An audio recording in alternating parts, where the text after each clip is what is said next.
Damn Howard Franklin Bridge.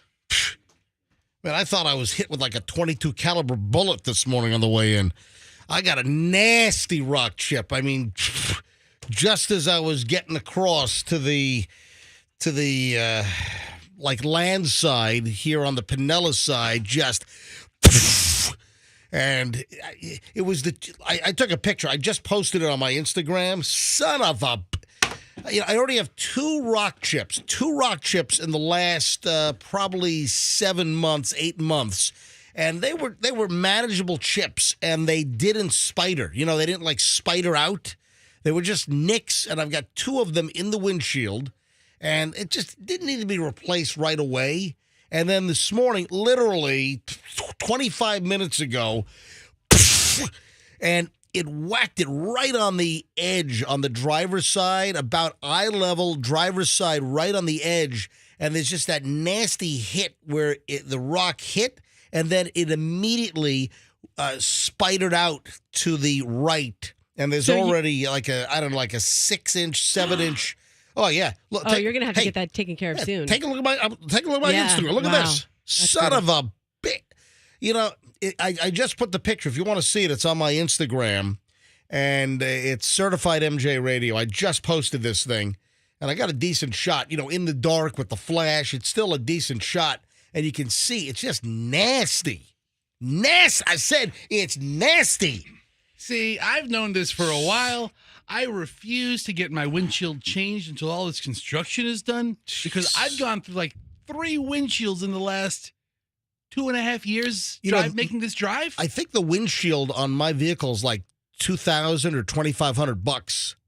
It's like one of the technology windshields with all kinds of, I don't know. My windshield, I get a free box of steaks when I get it replaced. Are they still around? Remember that? I wish. This is pretty funny. By the way, welcome to the MJ Morning Show. Man, sad news about Christine McVie. Can you believe that? Could you believe she was almost 80? Christine McVie, she was one of the most talented in Fleetwood Mac. I mean, she wrote most of the songs. So she's number 2. What do you mean? Irene Cara. Oh, as far as I thought you were going to say someone else died in Fleetwood Mac. Yeah, no, I don't know. I don't go to that. Celebrities die in 3. Celebrities die all the time. I don't know if we need that. Irene Cara locally, who lived in Largo, she just passed away. Now Christine McVie. Anyway, welcome. We'll get into that on numerous occasions this morning.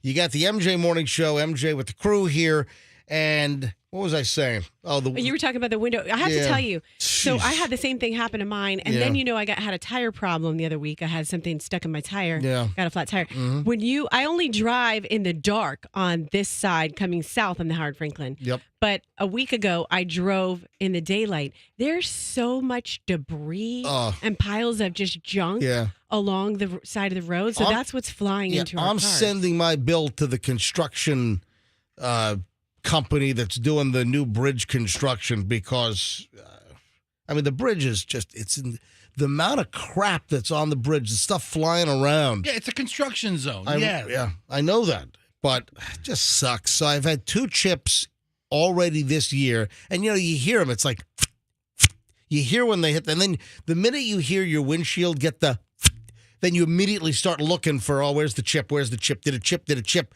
Because sometimes you'll hear and it doesn't chip. But I heard 2 in the last 6-7 months, and both got chips. And then this morning, it literally sounded like I was shot with a, 22 caliber, 9mm. And it was a real heavy one. I'm like, oh my God, I'm surprised that thing didn't come through. It's like a meteorite or something hit my windshield. And I just took the picture. It is on my IG. If you want to see it, go to Certified MJ Radio on my Instagram. Give me a follow while you're there. If you don't follow me, take a look at my feed, and it's pretty diverse. There's a lot of good stuff on there. If you don't agree, then don't follow me. If you do agree, if you like my feed, follow me. Certified. What if you don't like it, but you want to follow you? Yeah, if you hate my feed and you still want to follow me, follow me. It's Certified MJ Radio. And was that Simpsons? Ha ha! What's that laugh? What's that laugh you just did? All right, so. Yeah, Fester just brought up my Instagram picture. I just pulled up the picture of your windshield. Would you look at that? Is that not nasty? You drive a respectable vehicle in most social settings. What the hell does that have to do with the price of tea in China? I drive a piece of crap. Yes, you do. Our windshields both look identical today. I think your crack might actually be bigger than mine. Maybe not. I don't know. Everybody's seen your crack. Yeah, I was just going to say your crack is smaller than most. Yeah, your crack was all over our website a little while ago. You and Froggy's outdoor shower at Reddington Shores, or wherever the hell that is. Tiny crack. Ugh. All right, so that's look at the crack. Is that not? Am I exaggerating or no? No, it sucks. And that crack is awful. You got to keep this crack. I got a crack problem.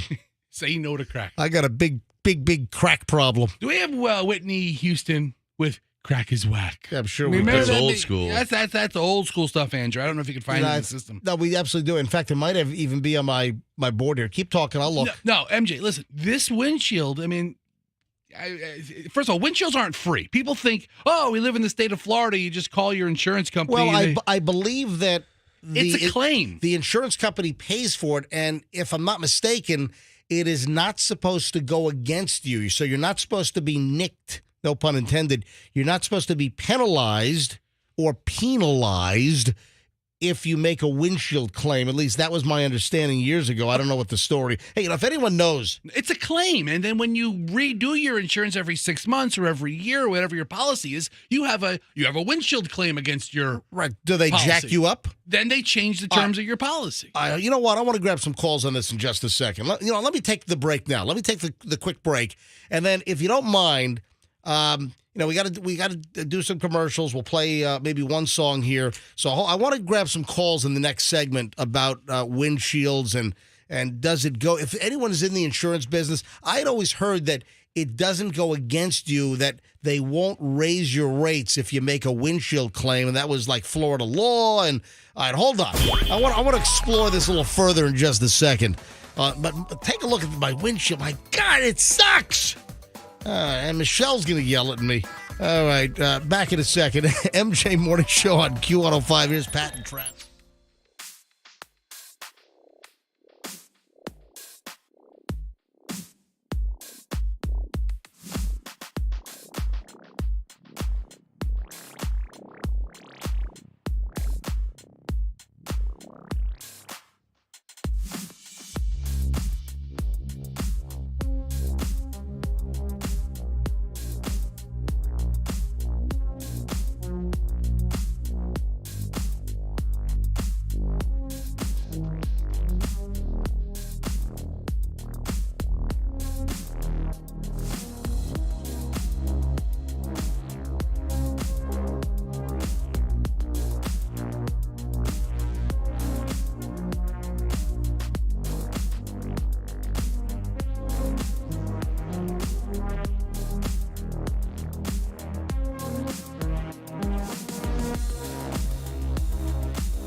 right? Because I got a crack in my windshield, a new one. So this is the third rock hit in like 6 or 7 months.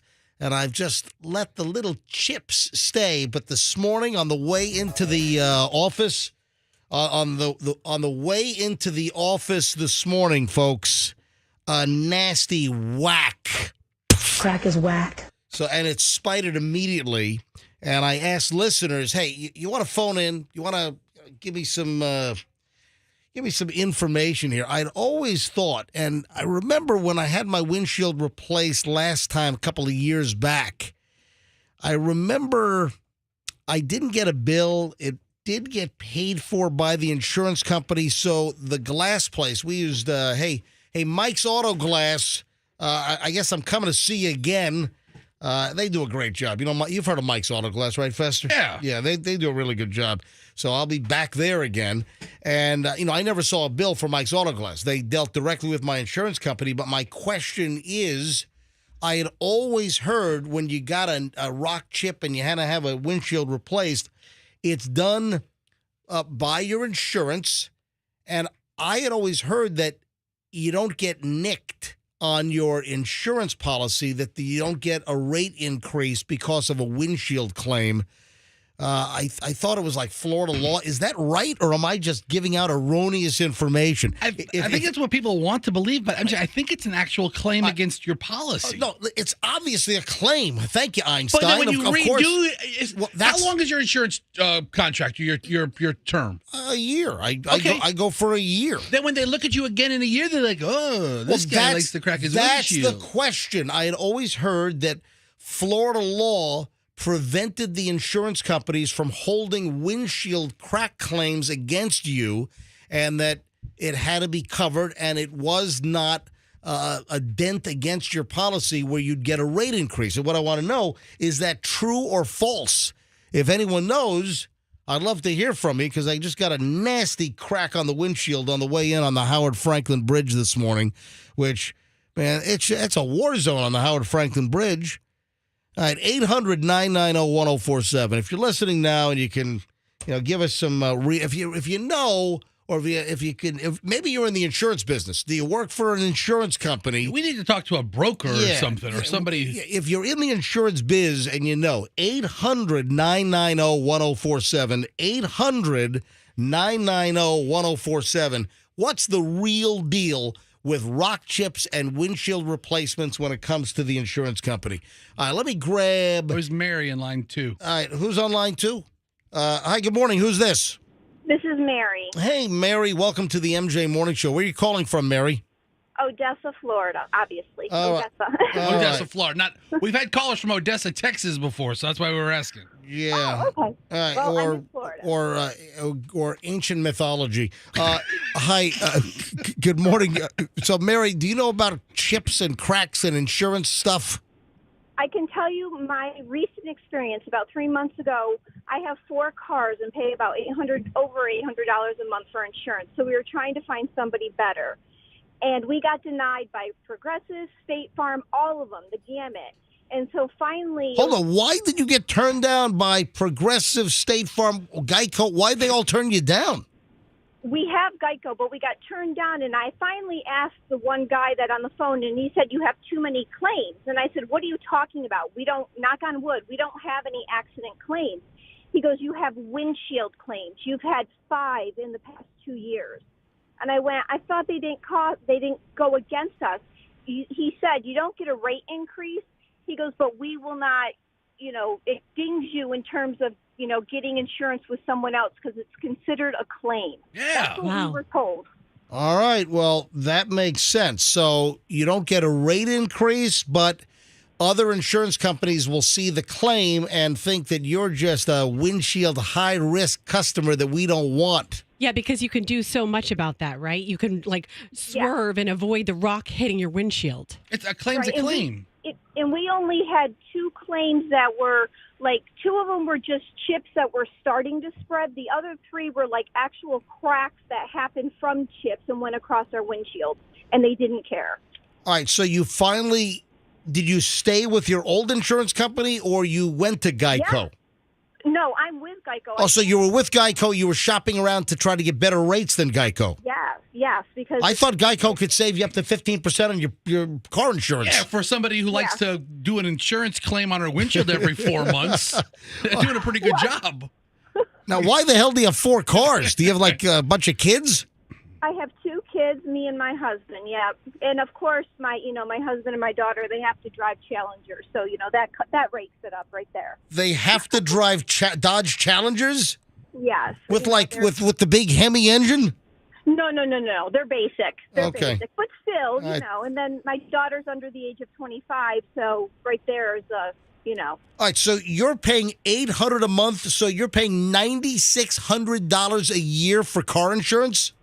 Yes, we That's- pay a boatload, and that's why we're trying to shop around. Yeah. People, they just won't touch us. So if there's any insurance people out there that'll help us out, please give us a call. That sucks. I'm sorry to hear that, Mary. That's crazy for insurance. I have a good one. Appreciate it. Look at the phones. Every single line is jammed.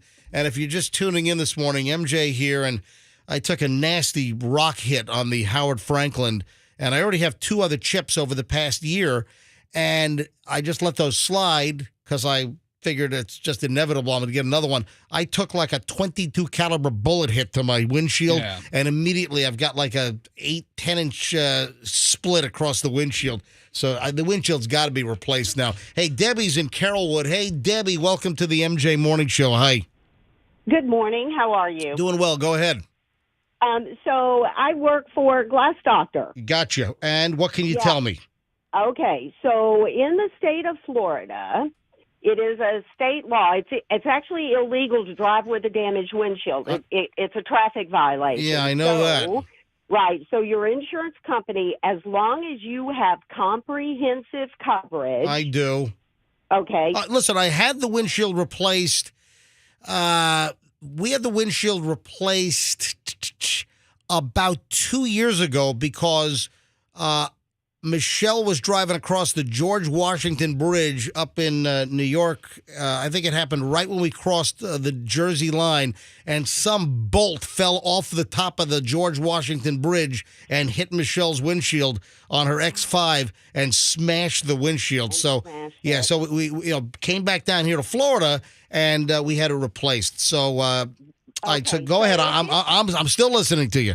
Okay, if it's been a couple of years, yes, then it won't count against you. They cannot raise your rates for a glass-only claim. It is considered a no-fault claim, yep, and they have to pay for the windshield. Now, if you get 5 or 6 in a year, then yes, that's going to be a problem. If you've got one windshield change out every 2-3 years, yep, then you won't see an increase in your rates. They won't refuse to renew you. I don't know. You work for a glass company. I don't know. I need to talk to somebody who works for an insurance company. I'm telling you right now, Debbie sounds like she knows what she's talking about. She sounds like she's good at selling windshields. So, Debbie, our last claim was like exactly 2 years, a little more than 2 years ago. So we 2 should. years ago. You won't see any issue at all. Sure. And the insurance will cover it. And just so you know, we provide mobile service, and we will come to you and do it. Yeah, see, there's a sales pitch. That's excellent. And what about the camera alignment? Because there's all kinds of technology in my We'll take care of it. Mobile service. Because we got an X5 with all kinds of technology. She's selling you a windshield. I'm telling you. Yeah. Good job, Debbie. Well, listen. Yeah. I happen to be a friend of Pat George. So you just. I'm so sorry about that. Yeah, that doesn't help the case. What are you going to do? By the way, his windshield's all cracked up good also from the Howard Franklin. I know. And I've been after him for a long time about that windshield. And, what are you going to do? You know him. He doesn't listen. Oh, no, he doesn't. No, he doesn't listen at all. Hey, Debbie, thanks for the call and great information. Appreciate it. Look at the phones. Every line is jammed here. Vince is in Tampa. Vince, you're on the MJ Morning Show. Hi. Hey, yeah, they do increase your insurance. At least for me, they did. Yeah. All right, so you got a windshield chip. You had to get your windshield replaced. And who raised your policy premium? What company? All right, so basically every 6 months I renew, and then you have 2 months off for me. That's how it works. And I had to do 3. Hold on. What do you mean 2 months off? What, you don't have car insurance for 2 months? No, you get a lull before you have to pay again. Oh, I got you. Yeah. All right, so what company do you use? I'm sorry, I use Geico. So you're claiming that Geico did raise your rates for a windshield chip? Well, do 3 of them on my car. And when I got my renewal, when I saw it, I opened it up, and it literally doubled, and I had no other violations. Your insurance doubled with that freaking lizard doubled your policy? Absolutely did. Yeah. I mean, it's a claim, so not this policy, and you don't have to pay out of pocket. But when you go to renew, the first caller, Mary, she got turned down by 3 companies. They didn't raise her rate. They just didn't accept her. All right. Thanks for the call, Vince. Appreciate it. Look at line 4. It's Sammy in Tampa. Hey, Sammy, you're on the MJ Morning Show. Hi, Sammy. Hi. All right, go ahead, Sammy. So my husband's car had a chip in it 4 years ago, and we did have the windshield replaced, and that was with Geico. We had it replaced through a separate company, I think like the 1-800-GLASS for free or whatever. They raised our insurance quite a bit. Can't remember how much 4 years ago. But we had to replace it again. We're now with Progressive, and the other claim was 4 years ago with a different company. So now when we replaced it, because there was a big crack all the way through the windshield. Yep. They doubled it, not doubled it, but they added maybe a little less than half to our insurance every month after the claim. All right, so now Flo is screwing you over? Progressive, yeah. Yeah, that's Flo. Flo's giving you the hammer job now. Yep. All right. Sammy, thanks for the call. Tim is in Tarpon Springs. Tim, you're on the MJ Morning Show on Q105. Hi, Tim. Tim, are you there? And hey, I'm going to put Tim. The line is still active. All right. Hey, Andrew, I put Tim on 5 back on hold. See if he's still there because I want to hear what he has to say. Sam in Plant City. Sam, MJ Morning Show. Hi. Hi. What's the story with you, Sam? Look, 2 female Sams. This is great. Look, I had a Sammy and a Sam. All right, go, Sam. I had a rental car, and when I brought it back, there was a chip in the windshield, right at the very bottom. And they said that I had to contact my insurance, which is State Farm, but State Farm said it wasn't going to raise anything. And so far, it was only about 2 months ago. So far, it hasn't gone up any. Well, that's actually unbelievable that they saw. Was it a little chip, or was the whole windshield cracked on the rental car return? Sam? All right. Come in, Sam. Yeah, we lost Sam. Thanks for calling, Sam. No, because typically when you return a rental car, they don't really look it over that well. It's a quick check-in, man. Tell you, unless you're doing European rentals, man, then they look for every little scratch. Let me grab Sean in Tampa. Sean, MJ Morning Show. Hi. Hi. Good morning, guys. Good morning to you. What's the story? Well, a few months ago, I had my windshield replaced. I have Geico. And I actually asked the agent the same question as you're posting on the air. Yeah. And the way he explained it to me, it's the amount and the frequency of your claims will determine your raising rates or not. Gotcha. Yeah, my windshield is expensive. I think my windshield is like $2,000 or $2,500, so it's not a cheap windshield. And this will be what I mean by amount is how many times you and how frequently. Yeah, this will be our second windshield on the same vehicle in a little over 2 years. So all right, you're on their radar now, man. All right, Sean, thanks for the call. All the lines are ringing in here. I think we're going to move on. I don't know how much windshield talk we're going to do here, but it just sucks. Just driving to work, excited. And I thought I was shot at by Lee Harvey Oswald or something. I mean, unfortunately, you don't drive by the book depository coming to the radio station. I was driving right by the Texas Book Depository, but no, I have to get the windshield. I had 2 chips over the last year, all on the Howard Franklin Bridge. It's a minefield out there. And then this morning, just coming over the water, getting to the land portion, it was like a and it immediately just cracked the window. It was a hit and then an immediate crack. And it's like an 8-inch crack right across my eye line on the driver's side. And by the way, I put the picture up on my Instagram. If you want to see it, I took a picture in the parking lot a little while ago. Go to my Instagram. It's Certified MJ Radio. Certified MJ Radio. And the image is there. I took the picture in the dark, and it actually came out pretty damn well with the flash. Didn't get too much of a glare. So my Instagram, Certified MJ Radio. If you want to comment, leave some comments on your, recent situations with glass cracks.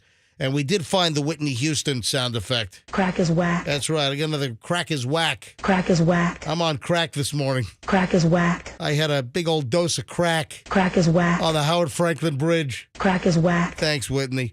All right. And by the way, when you visit my Instagram, if you don't follow me, give me a follow because I got the big, huge, wide neck guy with 1 million followers, and I'm scraping by with 10,600. What the hell's wrong with that? His name's Damn Wide Neck. Yeah, Get it right? that's his at symbol. MJ, I have something I found out about him last night. We talked about this yesterday. The damn wide neck guy, the guy with the massive neck from the Panhandle, he got busted again. New mugshot. This guy's got the biggest freaking neck you've ever seen in your life. And then Fester, is prodding me on the air. Fester is digging at me, saying this guy's got 1 million followers and he's verified on Instagram. And I'm not. I've got 10,000 followers and I can't get verified worth crap from Instagram. And here I got some felon with a big neck and he's verified on Instagram. What the hell's wrong with that picture? You got some information for me? Hold on to that thought. Back in a second. Early morons in the news also next on the.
Who's ready for the early morons in the news?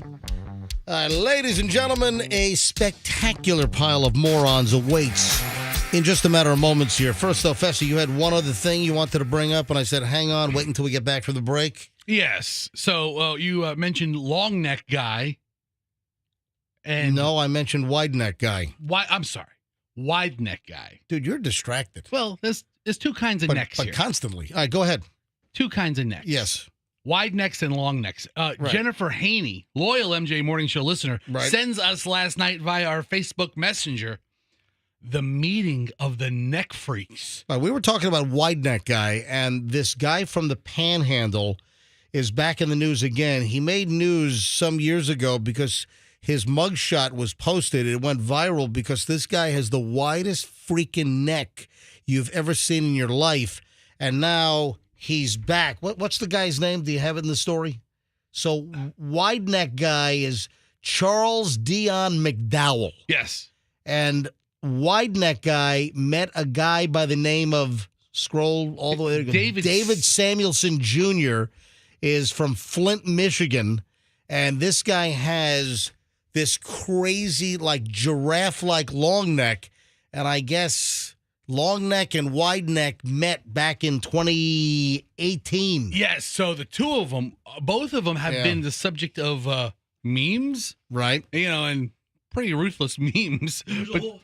There's actually a whole crew of those guys. They're like freaky guys. Like the one with a long neck, one with a thick neck, the one with like buggy whip arms that are like thin. What the hell is a buggy whip arm? Just like really thin arms. And then the one guy who puts the bottom of his mouth over his nose. Have you seen that guy? He goes like this. The guy that eats his nose. Yeah, in the old days, these guys would work at carnivals, but in the current times, they're Instagram stars. They're like freaks. They have like a group of freaks. All right. So Jennifer sent me a picture or the story link of wide neck meeting long neck, and it's fantastic. Did Jennifer send this to you on your personal cell phone? She did not. She sent it to us via the MJ Morning Show instant messenger feature. Long neck just had a kid. You mean on Facebook? Facebook message. Yeah, you got to be more specific. It's like on the instant messenger feature. No, it's Facebook. You want to hear something crazy? Well, Facebook has a message feature. But you got to say on Facebook instant messenger. All right, go ahead, Froggy. Long neck just had a kid. That thing. Are you serious? Yeah, he has a baby. How do you know that long neck had a kid? I read a story about it because I couldn't believe it was possible. Wow. I'd rather deliver a baby from long neck than a baby from wide neck. Yeah, that would be. Okay, thank you, Roxanne. I mean, if you're thinking about, thanks for the visual. His neck is stuck. You're talking about delivering or conceiving? Delivering. She said delivering. She said delivering. I'm making a joke. Wow. All right. Who would I rather neck with? That's a toss-up. Who would you like to neck with? Well, then he brought up conceiving. I mean, we do make jokes around here, right? All right. Early morons of the news. Let's go. Hey, the Village's news been pretty rich lately with some good stuff. I'm looking at a spectacular mugshot of a woman from the Villages. That's right. The Villages news, baby.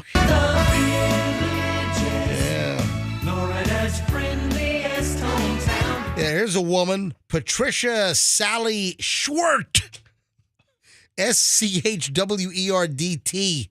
37, homeless. Entered the listen to this. Entered the Home Depot in the Villages about 1 p.m. last weekend, grabbed a DeWalt multi-tool kit valued at $149 and just placed it in her purse and just walked out with it. I mean, she's not making home repairs with it, right? Yeah, well, here's what she did. She placed the kit in her shopping cart, went to the paint department. She covered the tool with a tarp. She removed the tool battery charger, and then placed all of that in her purse, and then discarded the packaging and the tool bag. Oh, so one of those DeWalt kits where you get the nice little tool bag, the little orange and or yellow and black tool bag. Yeah. So tossed all that, then went through the checkout and paid for one item, but not the tool kit. So she's apparently homeless. If you're homeless, what do you need the tool kit for? I mean, what are you fixing if you're homeless? I mean, I'm just asking. Trying to fasten some pallets together or something. Yeah, she also tried to pull away from officers who attempted to place her under arrest. She dropped her purse and officers spotted the toolkit inside. Then she lashed out at police, calling them crooked. And then she referenced her previous arrests, including one earlier this year at Belk, and then a 2020 arrest at Target. She had to call a taxi after her unregistered and uninsured vehicle was towed from the scene of a traffic stop in the Villages back in 2014. All right, we don't need she to go was this far. jailed on Christmas Day on an arrest of battery. She's had a hard decade. She's got a rough time going on. And then a canine alerted to Schwartz's vehicle, and then they discovered heroin and drug paraphernalia inside. She's just she's a wreck, this woman. Anyway, I'm still curious, if you're homeless, why you're stealing DeWalt power tools from Home Depot. Just something to think about. Just reinforcing the cardboard boxes. All right, now, there's a guy in Hilo, Hawaii. And by the way, Hawaii, the big island, is having the volcanic eruptions right now. You got both simultaneously. You got the Mauna Loa going off, and then you also have Kilauea. So you got, last time I think both erupted simultaneously was like 1984. And I mentioned yesterday that I actually flew over the Kilauea volcano. We were flying from Oahu, from Honolulu over to Hilo.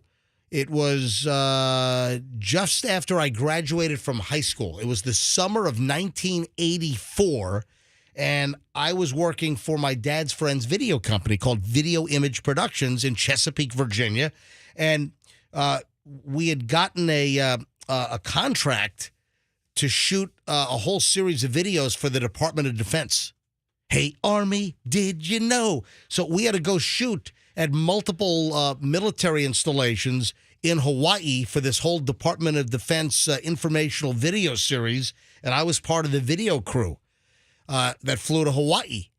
And I remember I carried the Ikegami HL-79D on the airplane, and the pilot, when we flew from Honolulu over to Hilo, folks, Kilauea is erupting right now. I've asked air traffic control to let us fly right over. I'll dip the wings a little bit so you can take a look. It was fantastic. We were on like Hawaiian Air or Aloha Air, and it was an old 737. Luckily, the roof didn't blow off, and that did happen on one of those airlines planes years ago, and a flight attendant got sucked out over the Pacific. Did you know that, Roxanne? I did not know that. Yeah, true story. Yeah, look it up. True story. Okay. Not on my flight, but on and people. The whole roof has gone off the airplane, and they land the plane. People are strapped in. You're looking right in, and the people's seats are like fully exposed because the plane roof ripped off due to metal fatigue. Are we talking about Hawaii still? Yeah. Okay. Yeah. So I was just pointing out that I saw Kilauea erupt from the air in 1984. Yes, go ahead. I just noticed that the way that you say the name of that state, it sounds like you're hiccuping or choking. Hawaii is how you really. That's how you say it. It's. I'm not doing that. That's what it sounds like you're hiccuping. I'm saying Hawaii. Hawaii. It's not Hawaii. It's like we have to scare you to say it correctly. It's Hawaii is how you say the actual state. That's the correct way to I'm not hiccuping over here. I'm saying Hawaii. So let's see if you've been hitting the booze a little early today. I'm not hitting the booze. What are you calling me, a drunk? I'll take you to Hawaii. Anyway, I have a story out of Hawaii, and it has to do with a rental car theft. And, man, this is an old racket, and people fall for this. Rental car theft. It's not just a rental car. This could happen to any car. This just happened to be a rental car that this guy boosted, but this is an old scam. And, folks, don't fall for this. If you're driving a rental or driving your own car, don't fall for this old racket. I'm running a little late here. It's 6:50 now, so hold on. Quick break, and I'll fill you in on this the minute we get back. You got to hear this. Don't fall for the scam, man. Next on the MJ Morning Show here on Q105.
K105, MJ and a crew here, 701, Fester and Roxanne, Froggy, myself, MJ. The producer of our program is Andrew, and he's in the booth. All right, now, I typically might not have done this particular story and called it like a morons in the news story, but I thought it was a good moment to kind of use it as a public service announcement here on the MJ Morning Show to not fall for this racket. I don't think it's extremely common, but it does happen. And I know I've heard about this. I know we've done this story numerous times over the years, and I just thought, I want to use this microphone for good and not for evil, okay? So I thought I would just make a mention. So the story's out of Hawaii, and that got us talking about the Kilauea and the Mauna Loa volcano going off right now on the big island of Hawaii. Turns out this guy has been arrested and charged with the theft of a rental car. A 22-year-old guy has been charged with first-degree felony theft of a Chevy Malibu. Well, that's a nice car. And this was a rental car.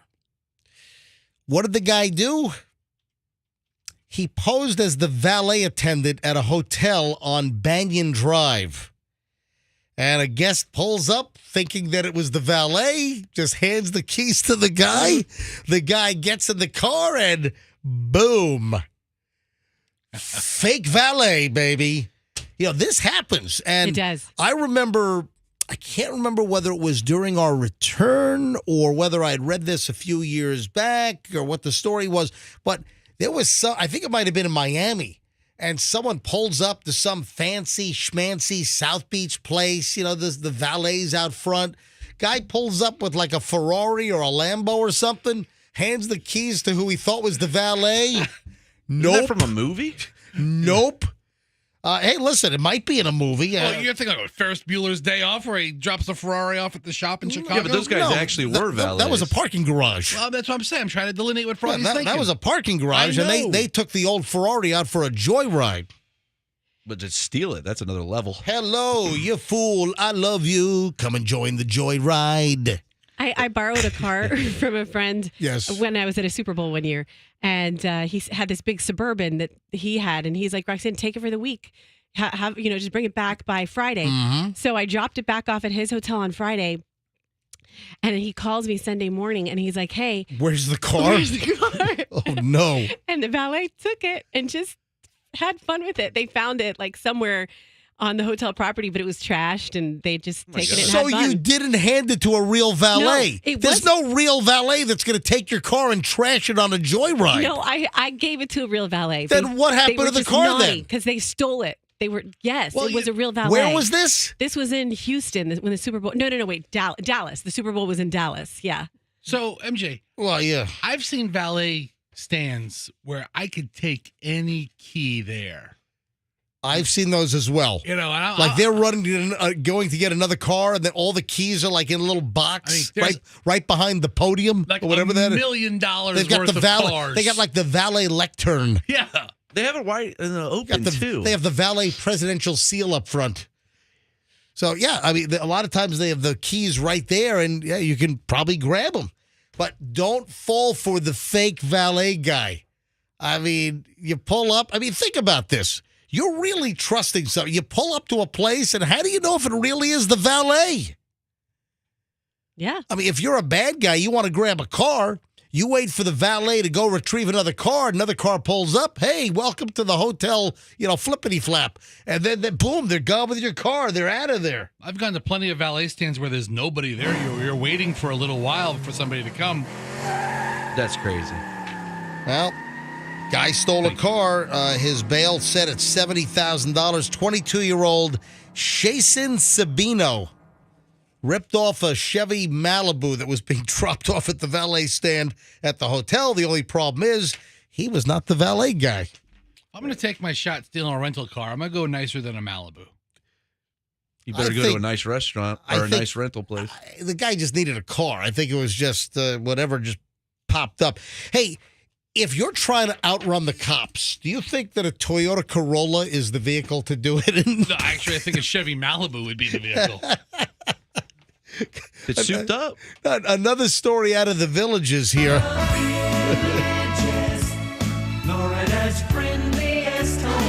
Yeah, thanks to some good content density here from the Villages News. A Wildwood woman with a nice smiley mugshot, Donna Marie Smith, 32 years old, was driving a black Toyota Corolla about 1:45 p.m. on Monday in Ocala when a Marion County Sheriff's deputy ran the license plate, discovered that the vehicle's registered owner did not have a valid driver's license. And I've told you about this. You know, I do lots of ride-alongs with the Hillsborough County Sheriff's Office. Try to get out once a month or so, once every 6 weeks. And all the deputies that I run, you run plates. You're sitting behind a car at a traffic light. You look to your left. You look at the car in front of you. You look to the right. You run some of the plates. You see if there's if anything's if the car is stolen. You check to see again if the driver has a valid driver's license. And we've made numerous stops when I've done ride-alongs over the years, just running a tag, and there's a problem. So deputy in Marion County runs the plate, not a valid driver's license. You pull the car over, see if the person operating the car is the registered owner that doesn't have a valid license. So when the deputy attempted to initiate the traffic stop, deputy sitting behind the individual, and, the deputy gives the little, lit her up, and, well, obviously she knew that she didn't have a valid driver's license, and she just hit the gas on the Toyota Corolla. That's right. And she was gone in 60 seconds. She just hit it and tried to outrun the cop in a Toyota Corolla. Yeah, so then additional deputies were called in on the pursuit. They finally forced this young woman, Donna Marie Smith, to pull over. Deputies asked her why she fled, and she said, "I don't have a valid license." So now she's got, felony eluding police? I mean, what a dummy. Yeah, the report noted that Smith repeatedly said, "I'm sorry, I'm sorry." And that's the other thing, she's being very polite about it. Oh, yeah. Yeah, so they just let her off the hook and just let her drive away. No, they did not. A passenger in the vehicle was identified as 29-year-old Lucas Alexander Dean of Ocala. He told deputies he urged Smith to pull over, advising her the charge that she potentially faced was only a misdemeanor of driving without a valid license. It appeared something had been thrown from the passenger window during the pursuit. Then deputies found individual baggies which contained a white powdery substance which tested positive for fentanyl and methamphetamine. See, that's why she ran. Smith was arrested on charges of fleeing to elude police and driving without a valid license. Dean was arrested on possession of drug trafficking and possession of a controlled substance. What a dynamic duo. Yeah. What a lovely bunch in this Toyota Corolla up in Marion County. Is that fair? You got one individual, the driver, doesn't have a valid license, and then the other guy is carrying meth and fentanyl. You never know, folks. Look around you. As you're driving right now, as you're on the road as we speak, you're listening to the MJ Morning Show here on 104.7 FM on Q105. Look around you. I'm telling you, right, there are people that you can see their cars, right? They've got drugs. They've got crap in their car. You probably have felons driving next to you. You don't know what the hell's on the road next to you. You probably have people high on crack. Well, crack's making a comeback. Crack kind of fell off. But crack is hitting the streets again. Crack is making, yes. How do you know that? Because I ride along with the Hillsborough County Sheriff's Office. Oh. Yes. What do you think? I'm a crack user? No, I just want to know your source. You just seem to be. Okay, my source is Whitney Houston. Crack is whack. Yes, Andrew. I was just going to say, look at your windshield. Yeah. And I got a big giant crack in my windshield this morning on the Howard Franklin Bridge. Crack is whack. Yeah, so double entendre crack is whack right there. No, seriously, look around you. You have no idea. I'm telling you, one of the cops that I like to ride with, one of the Hillsborough County deputies is Sergeant Jeff Catlin. Great guy. Great asset to Sheriff Chronister and the Hillsborough County Sheriff's Office. And Catlin, he's got a cool little fishing hole he likes to sit at across the street from a convenience store, gas station, and it is just ripe. And they call it a fishing hole? A honey Is that hole? a little inside lingo? Whatever. So there's just a spot that he likes, and it just attracts a pretty interesting clientele. And you just sit there, you kind of just look at cars, look at license plates, run them, and it's incredible. You know, one time there was a car, it's like, yeah, that tag doesn't look right. And they had like an orange manufacturer's plate on this car, and it was a bogus plate. Anyway, pulled them over. That's when they had the heroin, they had fentanyl, they had meth, they had marijuana, they had syringes. The car was loaded with drugs, and it was all because of a suspicious car with a license plate that didn't match the vehicle, was expired. It was a whole deal. And then, you pull the car over, and it's a flipping illegal drug factory inside.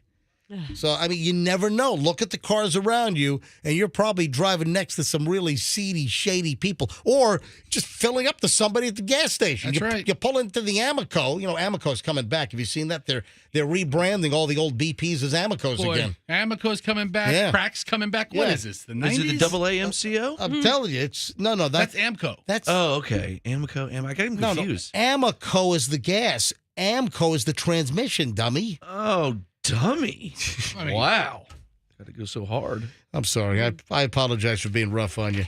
Anyway, where was I? Oh, so you never know who's next to you in your vehicle. All right, 7:13 at the MJ Morning Show here on Q105. Coming up.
MJ Morning Show. MJ here with the crew. I got Roxanne and Fester Froggy. Andrew, the producer, and Roxanne had no clue that there was this huge recall of Disney-themed clothing, and your kids are loaded with Disney-themed clothing. Folks, you got the MJ Morning Show, and listen, we are here to serve you, the public. You know how some police cars say to serve and protect? Same deal. You know what? Let's have that written on the side of the MJ Morning Show vehicle here at Q105, to serve and protect. Who are we protecting? The listener. Who do you think we're protecting? From what? Scofflaws? From boredom. Well, that too. I think that as well. Listen, we broadcast information which is valuable for public consumption. We're protecting the listener. Right. Folks, this is breaking news. This is an alert. Roxanne, how many pieces of Disney-themed clothing do your 5-year-old and 2.5-year-old have? Wow. Just princess dresses alone, I'd say we have at least 30.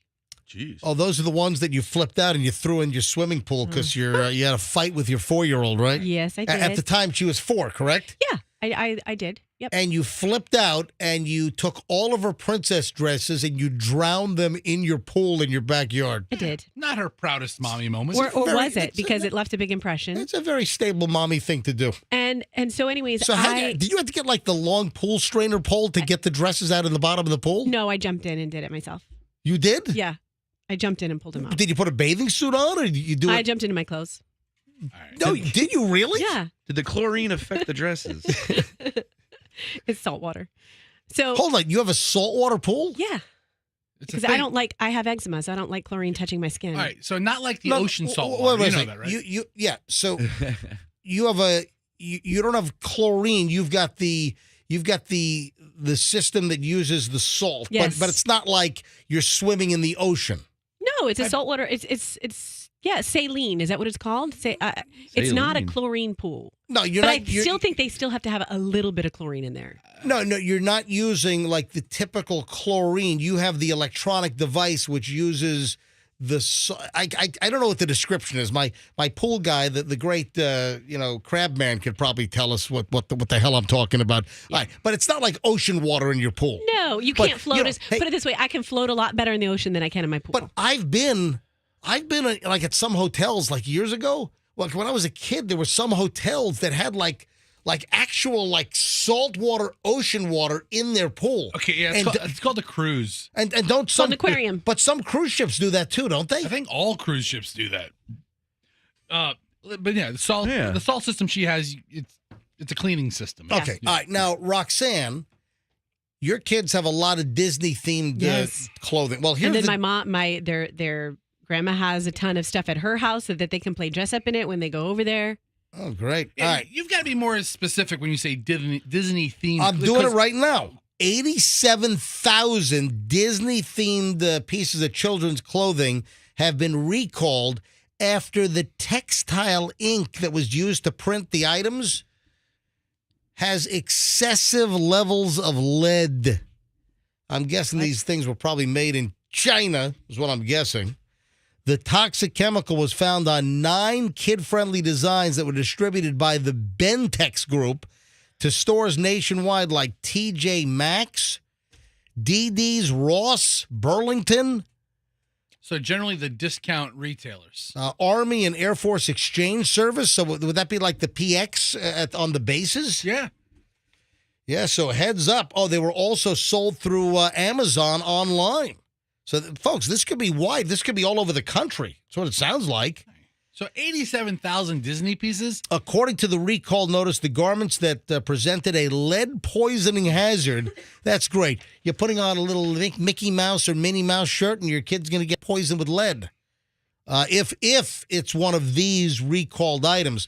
So the recall is for garments that presented a lead poisoning hazard distributed between November 2021 and just this past August 2022. That's a big chunk of time. Yeah, the Bentex Group is advising consumers to immediately take away the items from children and how would you know? Use the item and batch numbers printed on the clothing neck or side label to determine if the item is included in the recall. So I'm looking at a photograph here of probably, I don't know, 10 different articles of clothing or matching there's sets. Minnie Mouse in like a polka dot skirt. There's Minnie. There's a couple of Winnie the Pooh things. There's a Grogu, the little baby Yoda character. Oh, outfit. yeah. These are official Disney or like? No, these are officially licensed Disney items. These aren't like some kind of, Canal Street, ripoff knockoffs. Did you see the bust in did. New York?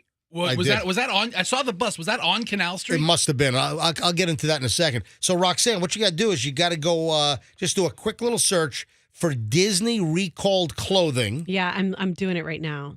And then you have to match up and see if your labels match up. Well, you can look at the item and see if you have that particular item, too. Well, there are pictures, yes. So that might be the easiest way to identify if your kids have any of this particular clothing. The saltwater killed the lead. Yeah. So they're good. I don't think you want your kids wearing, lead paint Disney items. So the princess dresses aren't on this recall, but it's graphic tees and stuff like that. Yeah, no, I'm sure people have these. These are cute little Disney outfits, pajamas and. I heard that Minnie the Mouse mouse ears give you CTE if you wear them too long. No, they don't. Will you stop it? Squeeze your head. Now, listen, it's not Disney's fault. Disney licenses out their characters, and they give licenses to many, many companies to produce stuff. But you also have to probably have good internal controls to make sure that the companies that are producing, because ultimately your name's on it, ultimately your characters are represented. And listen, frankly, I'm suspicious of a lot of stuff made in China. I buy no food made in China. There is no food item. For instance, when my kids were little and when like Blockbuster was still around, Chloe was born in 2001. We were still going to Blockbuster and renting DVDs in probably, 2005, 2006, 2007. Missed those days. 2008. And you'd go to Blockbuster and, you take the kids, go to Blockbuster, and then you're in the little checkout line, and they've got all the freaking candy and all of the impulse buy, the Whoppers, the buckets of popcorn, all these gummy things. Oh, the Sour Patch Kids. Yeah, and I've got a Sour Patch Kid story in just a second. You really? Oh, I do. Ooh. Oh, yes. Wow. I've got an airplane Sour Patch story. It's very funny you brought that up. Okay. Hold on. But at Blockbuster, they used to have those kind of foamy gummy things, not like the Haribo or a well-known. They used to have like those generic novelty chewy, like a cheeseburger that was made out of a, you know what I'm talking about? They had a whole bunch of, and Blockbuster had tons of this, and it was right at kids' eye level. They knew what they were doing. Yeah, those are impulse queuing systems. They're designed to do that. Absolutely. So Blockbuster used to have all of the checkout little food and candy items to buy as you're waiting to check out with your movie. We got some of those hamburgers in our trick-or-treat bags. They're disgusting. They are. Yeah. So they still, these candies that are like these puffy, foamy, gummy type, but they're in different shapes. But you got to check those things. A lot of that crap is made in China. And my kids would go gaga in the Blockbuster line. And, Daddy, can we have this? Because, they're colorful. They look like they're little cartoon characters. And then you look at the label. It's made in China. And I wasn't buying that crap. There's many things. You go to the supermarket, like if you like smoked oysters. I like smoked oysters, and most of them out there are made in China. See, I would like a gummy smoked oyster made in China. I'm not buying smoked oysters. I'm not eating any food that's made in China. I'm sorry. So for my smoked oysters, Trader Joe sells the Crown Prince brand, and those come from South Korea. Oh, thank God. I trust the South Koreans, all right? Anyway, the entire country of South Korea is grateful. Seriously, check all your kids' Disney stuff, Roxanne, and make sure that you don't have any of this lead-filled Disney licensed merchandise, all right? I mean, how many other pieces of clothing do they have that could have that in there? Well, I think you need to get a home lead testing kit. I think I do. Is what you need to do. Do they have home lead testing kits? They have mercury testing kits. I have one of those. I'm sure they do. Why don't you look it up? See if you can get a home lead. You scrape a little paint off your kids' T-shirts and make sure that they're not. All right. What do you test all your fish with your mercury tester? I do. A mercury tester? Roxanne tests her sushi before she eats it. Stabs it before every meal. There's not enough mercury in this, Doug. Can you sprinkle some more on? Thanks, folks, for listening to the MJ Morning Show here on Q105. Spread the word. The MJ Morning Show is back. If you ever want to contact us, very easy. You can always call us or text us. If you have ever anything, it's not all the time that I say, hey, call us up at 800-990-1047. If we're just talking about something, if we're ever just involved in conversation, and I didn't ask for phone calls specifically, if you've got something to add to the show, you can call up, be part of the show anytime, 800-990-1047. Also, you can text us at the same number, 800-990-1047. We'll get into Christine McVie from Fleetwood Mac passing away. I had no idea she was knocking on 80. That's unbelievable. We'll get into that in a minute. First, though, Fester, what did you just bring up? Sour Patch Kids. And unbelievably, this is in my pile of stuff to do today. I've got a story that has to do with Sour Patch Kids. I'm reading this piece about a 6-year-old girl who puked all over a passenger's shoes on a Delta flight.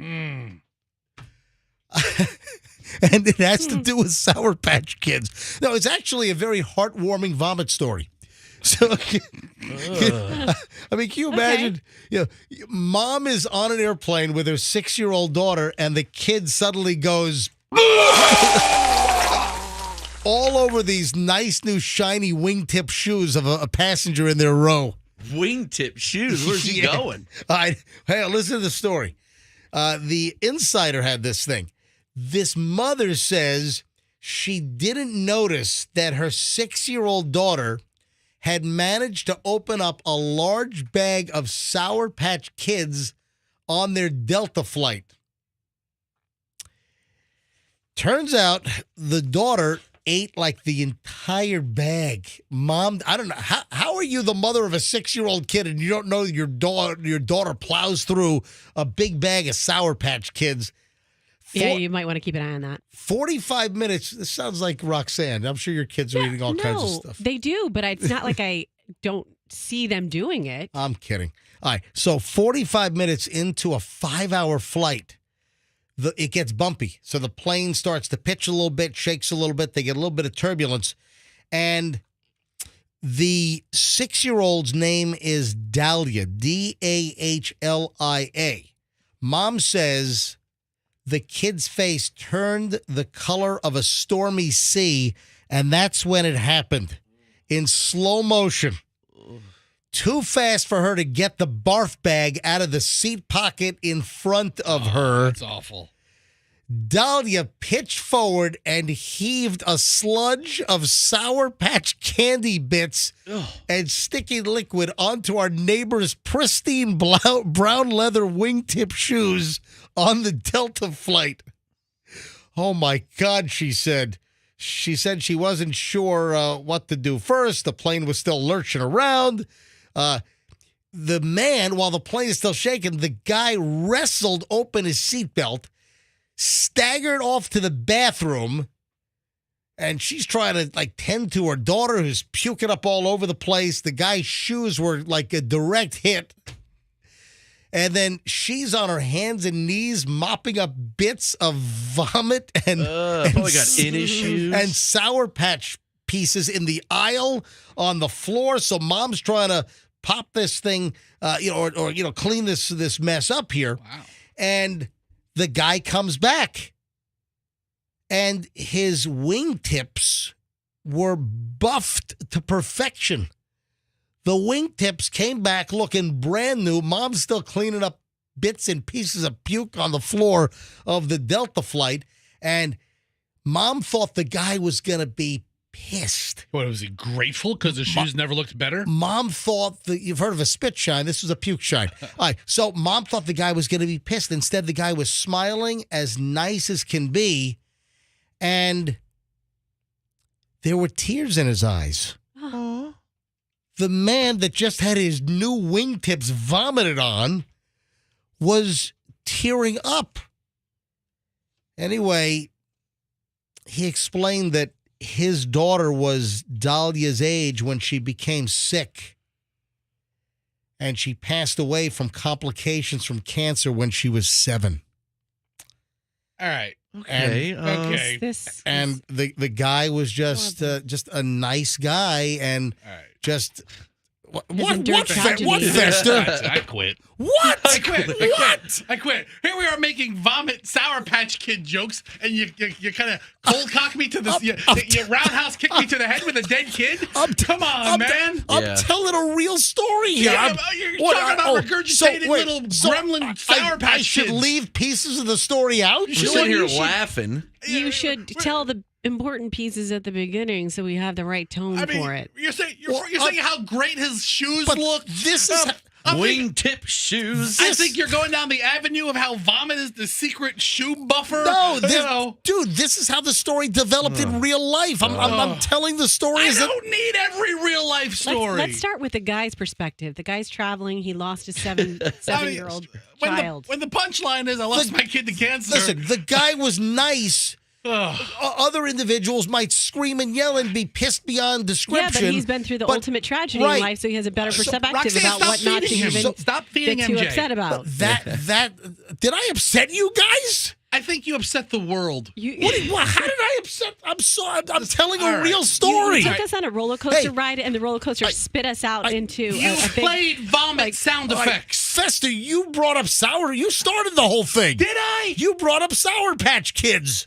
We didn't know. I'm telling the story. Oh, shoot the messenger. I'm telling the story as it developed, that the reason why the guy didn't flip out is he was sympathetic. Are you crying, Fester? Oh, no, I'm not crying. Okay, you just rubbed your eye. I've never seen him cry. I'm not going to cry over, but listen. What, are you guys angry at me for telling the story? Yeah, when you take us and the audience at an up and down sort of story like a roller coaster, you want to just kind of get butterflies in your tummy, and you want to the ups and downs, you want to enjoy them.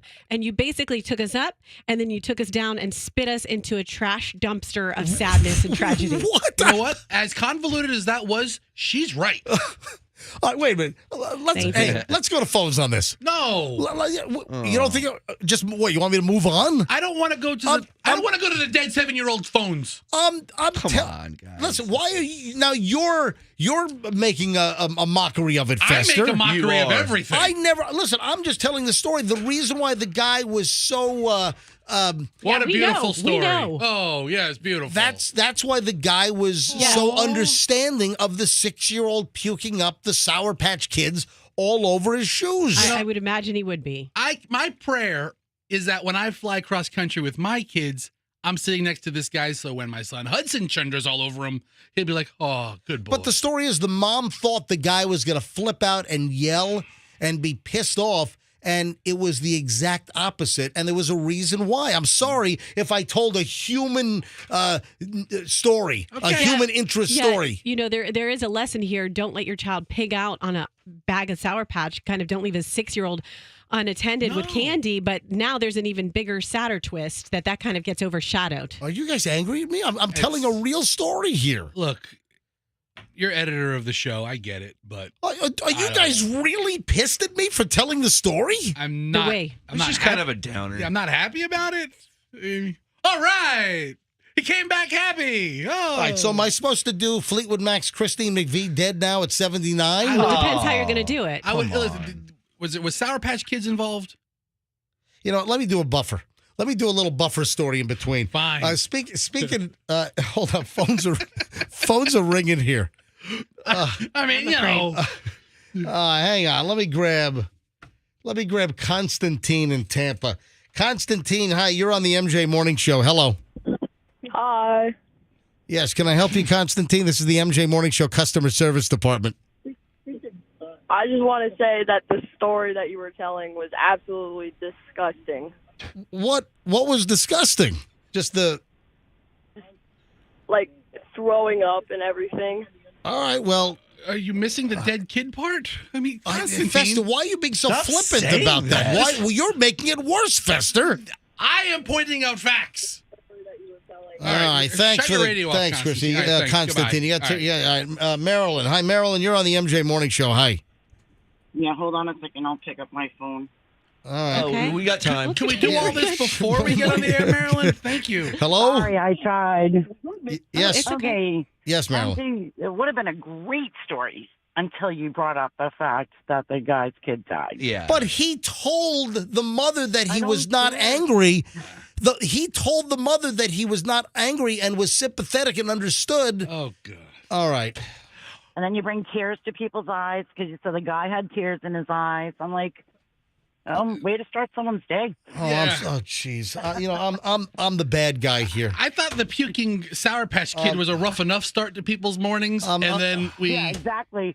Especially when he was telling the way the mother had to clean it up. All right, thanks for the call. So what? I'm telling a nice, heartwarming story here, and I'm the bad guy?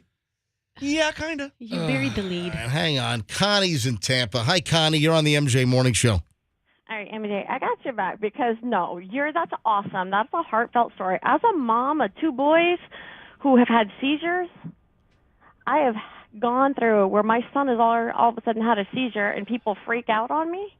All right, so you're not disturbed by my story. You thought it was a heartfelt... No, I thought it was heartfelt, and I thought it was awesome. All right, well, thank you. Nice to hear that. Yes. Thank you for coming to my defense. I appreciate it. You're welcome. You guys have a good one. You too, Connie. Thank you so much for phoning. All right, thanks, You're welcome. Connie. Festa, don't give her an attitude. All right, I'm going to move on now, okay? You sure? Yes, I'm sure I'm going to move on. All right, I got a story about kids with tuberculosis. We stop it. All right. You guys made it worse. No. It was a nice story. I can't delete facts from the story. You couldn't delete the whole story. I bring up Sour Patch Kids in the line at Blockbuster Video. Like, I got a story about Sour Patch Kids. No. It's going to really make you sad. You had a story about a kid with cancer. No, I had a story. No, the story was not about that. The story was about the 6-year-old throwing up on the fellow passenger's feet with the Sour Patch Kids. But he was cool with it because he had a kid who passed. That's it. That's all right. All right, from now on, I'll leave very important, pertinent details out of all stories to appease you lugs. Lugs. All right, thanks. All right, moving along. One other airplane story. Flight attendants. What makes them hate passengers most? And it has to do with the crying baby on the flight. What do you think flight attendants hate? What the hell was that? Sneeze, sorry. Yeah, well, turning your mic off didn't do much good. All right. Anyway, so what do flight attendants hate about crying babies on their flights? Because it makes other women lactate on the flight. What? Yeah, you never know. A crying baby will make a woman lactate? I mean, you did open it up to the floor. Oh, is that true? Yeah. Yeah, it is true. It's a sympathy milking. Yeah. If you hear another baby crying, it'll make a woman lactate? I mean, if she's breastfeeding, if she is breastfeeding at that moment in time, absolutely. But if you're not breastfeeding, you won't necessarily. All right, does anyone have a guess as to what flight attendants hate most about passengers? And the little key, the little tip-off here, the clue is crying babies. I will double down on Roxanne's guess and go with making other women lactate. No, that is incorrect. What flight attendants hate most, it's not the crying baby. It's not and we've all been on flights where the kid, maybe has ear pressure issues or whatever, and the kid is just wailing. I've been on some flights where it's been the whole damn 2.5-hour flight. Kid's just wailing. And listen, you just got to suck it up. And what you can do, throw the kid out the window? Of course you can't. But here's the deal.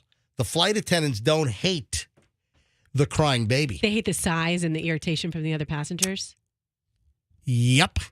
The flight attendants hate the people that complain about the crying baby. Who does that? All right, did that story upset you guys? Are you angry at me over that? I am. Hey, Festa, you pissed over that one? Let it go. You going to file a complaint in the complaint department over it? I will ask that something goes in your permanent file. Yeah, the flight attendants, they don't really get angry at the crying babies or the parents of the crying baby. It's the passengers that complain to the flight. They hate you. So if you're one of those people that's going to complain to the flight attendant about you're going to hit the little button overhead. Boom, boom. Yeah, you hit the little button. Who does that? But people do. I think there are two types of crying babies. And, if you're a mom or a dad, you can hear the different cries.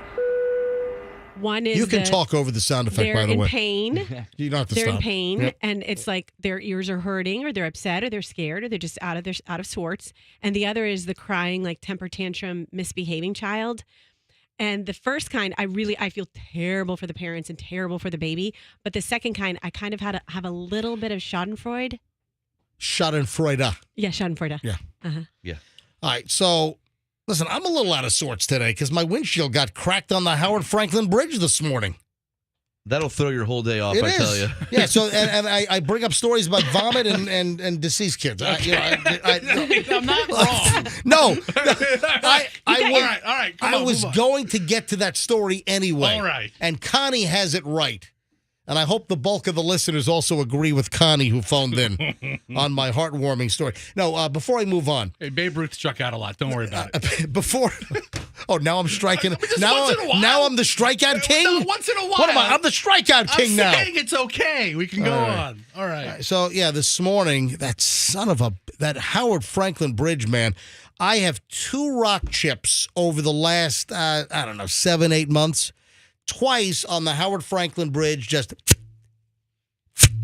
and 2 just nasty chips. But luckily, those 2 chips, it's like a divot. I mean, dug out. But those 2 chips in my windshield, they didn't spider. This morning at about 5:40 a.m., I'm happy. I'm excited. I got my 4 hours and 12 minutes of sleep last night. I'm cruising to the station. I'm driving across the Howard Franklin I-275 southbound. I'm just about off the water portion onto the land portion on the Pinellas side when suddenly it sounded like I was like shot. It sounded like, like a 22 or 9mm hit my windshield. It was like one of the loudest ones I've heard. And huge chip and then instant, like 10-inch crack, 8-inch crack in my windshield, right on the driver's side, eye level. I took a picture. If you want to see it, I'm sending the bill to that construction company building the new bridge. Yeah, good luck. Yeah, it's probably you and 10,000 other people. I mean, that bridge is a mess. Pat George, our traffic guy, has his. It looks like his windshield was hit with a machine gun. Like machine gun fire took him. He has so many chips from the bridge. So, folks, be careful.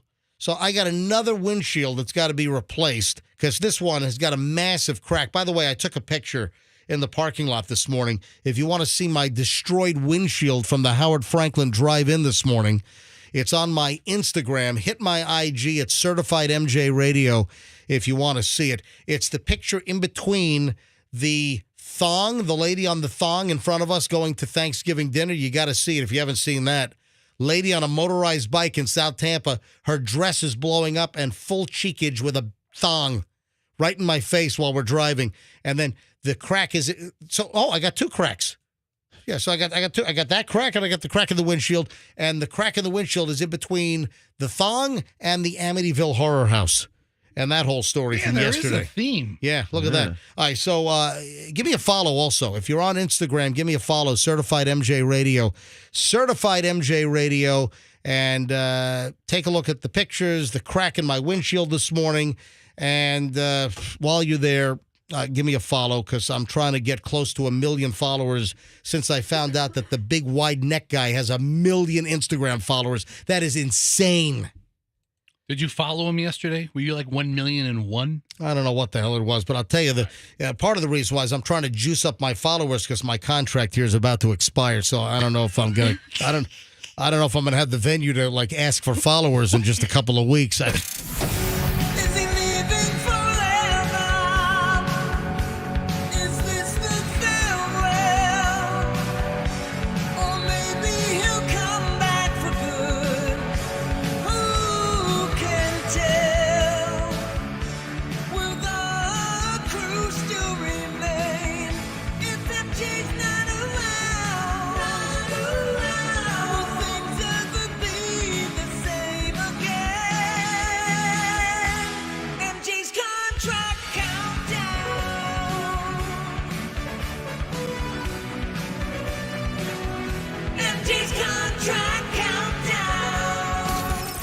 Hey, countdown's on. My contract is up at the end of this month. no new contract. So I don't know if I'm going to. Hey, I'm going on vacation with the crew. Where are we going? I'm going skiing? I'm going skiing. But I'm leaving after the show on the 16th of December. And that's when we typically take our winter break. And then my contract's up on the 31st. I'm out of here in 2 weeks. I honestly, I don't know if I'm coming back. I don't know. I don't know if the MJ Morning Show returns, or at least maybe it'll be Fester and Froggy and Roxanne, but I might not be here. Maybe none of us. But I also own the service mark for the MJ Morning Show and, some other things as well. But so we'll see what happens. You could keep that awful name, Fester. I'll go with the Dominic Morning Show any day. You're going to go with the Dom Morning Show? The Dom and Michael Kuzmano Morning Show. Wait That's got a nice ring. Dom gets... No, it'll be the Michael Kuzmano and Dom Show. With Roxanne as well. It'll be the Roxanne Show with 2 other guys. That's what Roxanne and friends. Ted will be like, all right, MJ's gone. We're going to call it the Roxanne Show. And you guys just shut up. You guys are the producers. Hey, Fester, I need you to post 20 things on the website every day. You nuts. That's what they're going to tell me. That's why I already told me that. All right, moving along, ladies and gentlemen. There is a story that has intrigued me because this is typically a creepy, pervy guy thing. And when you hear that it was a woman that did this, it's like, whoa.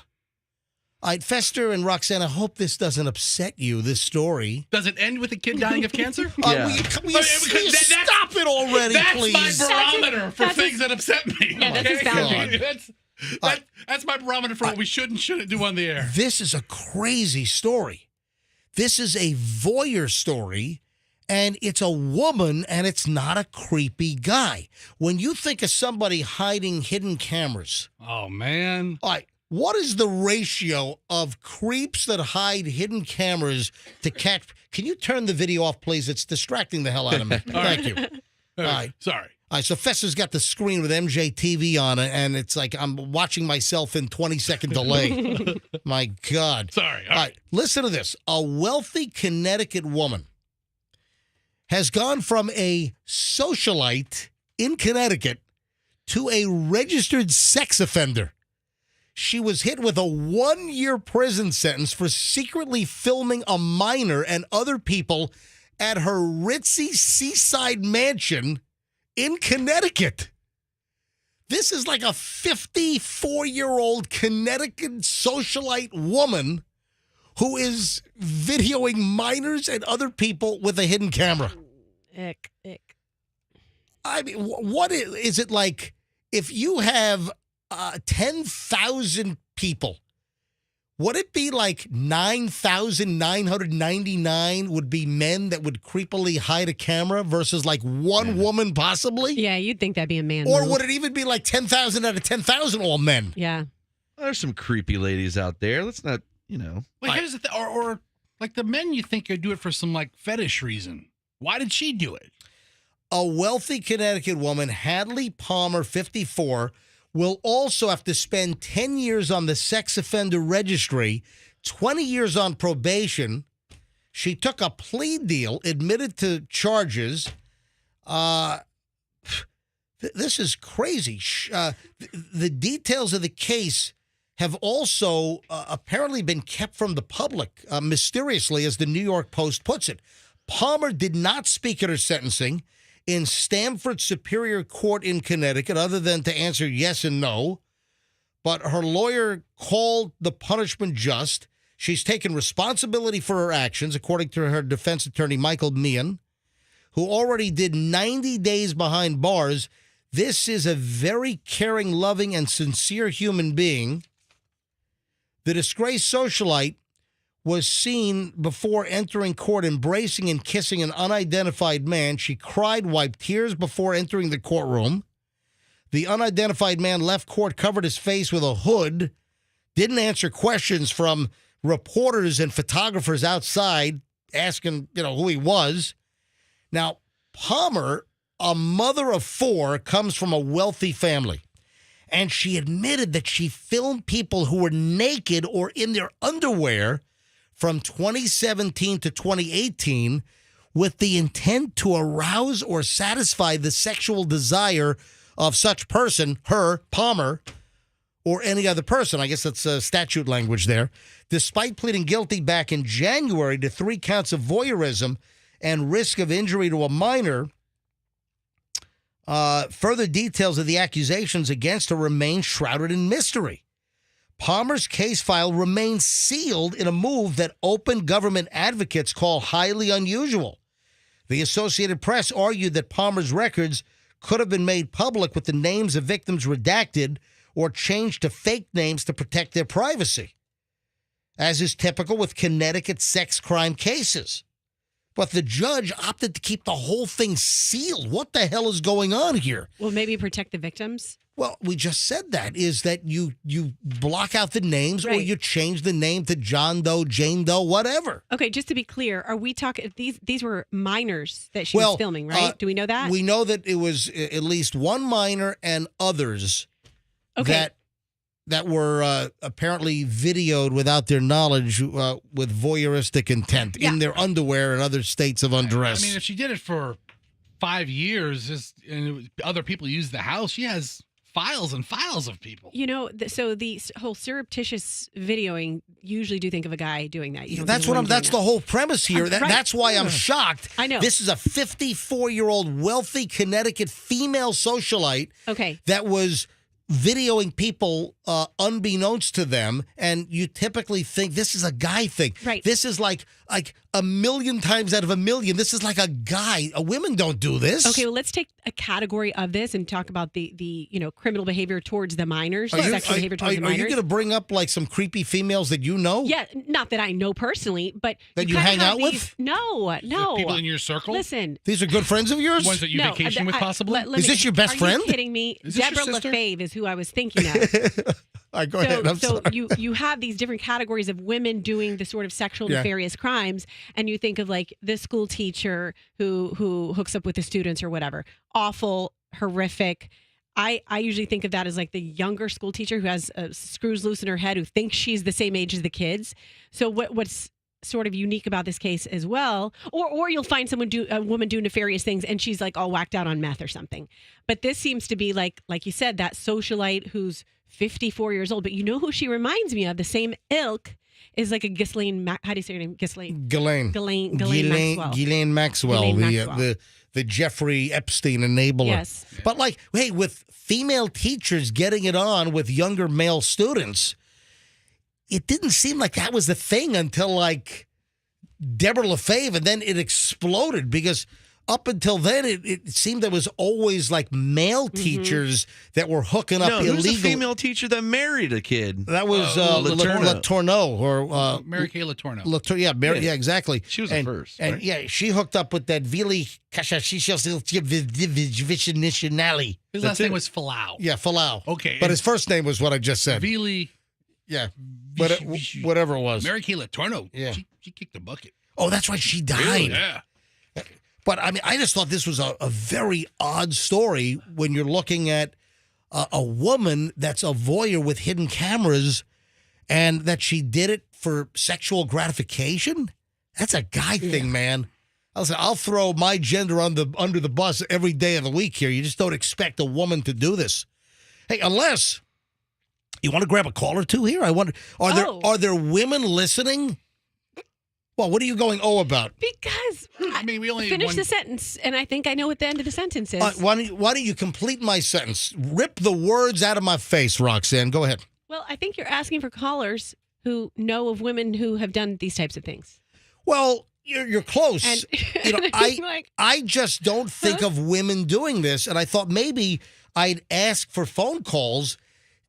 Is anyone listening? Do you want to cop to this kind of behavior? Or are there any women listening that are saying, MJ, you got things all wrong. I know some women. I'm friends with women, or I've known women that will do really creepy things. I think your first hunch is right, and that this is more of a guy thing. And I think that rock that hit your windshield may have hit your head this morning as well. Roxanne, we only need one or two callers to make the segment. We don't need 100 of them. Let me go to calls here. Let me ask for some phones. So based on the story we just said, am I off base thinking that women don't do this? That this is a guy thing? Or any other aspect? 800-990-1047. Grab a couple of calls, then we got to move on. All right. 800-990-1047. 800-990-1047 is how you get in. If you want to comment on the story we just did, and my statement that women don't do this, women don't hide cameras to voyeuristically take nude shots of people. What do you think? There's no like creepy, horny women out there like that? We're gonna find out. Well, that's what I'm saying. I don't think that they really exist, and I'm looking for other callers to say, MJ, you're right, or MJ, no, you're wrong. 800-990-1047. All right, here's Ashley in Tampa. Hey, Ashley, welcome to the MJ Morning Show. Hi. Hi. Hey, Ashley, with the devilish little laugh. Go ahead. Okay, so my theory, as I'm listening to you guys, you said it was sealed. So the only Hold on, what did you say? You said it was sealed. you said it was Oh sealed. yeah, all the details, all the documentation of the case, it's sealed. Go ahead. Oh, okay, so it's sealed either because there's minors involved, which there are, or because there are people that don't want other people knowing that they're involved. And Right. So here's the deal, though. If there is at least one minor involved, we know that's part of the story. But you can block it out. You can redact the name, use a pseudonym. It seems like some strings were pulled. Like, she's a socialite. The family's connected. Did they pull some legal strings? Do they know the judge? Yeah, but what Ashley's saying is, what if the victim is also a very high-profile person? They don't want anything to do with this. Yeah. Who knows? Okay, I know from personal experience, if you're involved, you're a minor, your name is either changed to Jane or John Doe, or it's marked out with a black marker. I know this for a fact. So the minor theory is not what I'm leaning towards. I'm leaning towards it's sealed because there are bigger and better fish that could be fried. And also a lot of money is being circulated. I believe that it was on video because they were selling it. That's my personal opinion. Oh, wow. They were making money off of Wow, it. man, you're really going to the dark web on this thing here. All right, hey, Ashley, thanks for the theory. I appreciate it. Thank you. Have a good one, Ashley. Thanks for listening. Kayleen is in Tampa. Hey, Kayleen, welcome to the MJ Morning Show. Hi. Good morning. I was just going to say that sometimes it's because it's perverted for men, but for women, just like hooking up with your female teacher, it's less of an issue for some people, and so maybe it's just not talked about as much, but happens all the time. So you think there's less of a stigma if a woman does it versus like a creepy teacher or a creepy janitor or, Carl in the cubicle down the way in your office hiding a camera like in the women's bathroom? Not necessarily. I'm saying more about gender. Like if a woman does it, it's differently. I don't know. I just feel like for men, they're perverts, but for women, maybe it's a different perspective. Not me personally. I'm saying other people. Well, Kayleen, do you know any female perverts? I mean, I know lots of perverts, not ones that videotape minors, but... Right, there's a thin line, there's a actually distinct line between breaking the law and being like a kinky pervert. Right, but do you know females that would fit into the perv category? What kind of perv are we talking about, MJ? Yeah, you really have to be specific I mean, here. Well, help me out here. I mean, Festa, what? A voyeuristic perv? Yeah, I mean, I don't personally know anybody. That's not really my type of gang, but I'm just saying that for some people, it's like, females, I don't know. I feel like people have different perspectives depending on gender. All right, thank you, Kayleen. I appreciate it. Yep. All right, here's a guy. Here's Nicholas in Tampa. Nicholas, you're on the MJ Morning Show. Hi. Hey. Go ahead, Nick. See, if a guy were to do the same thing as that woman would have, take videos of minors, he would have been charged way more harshly, don't you think?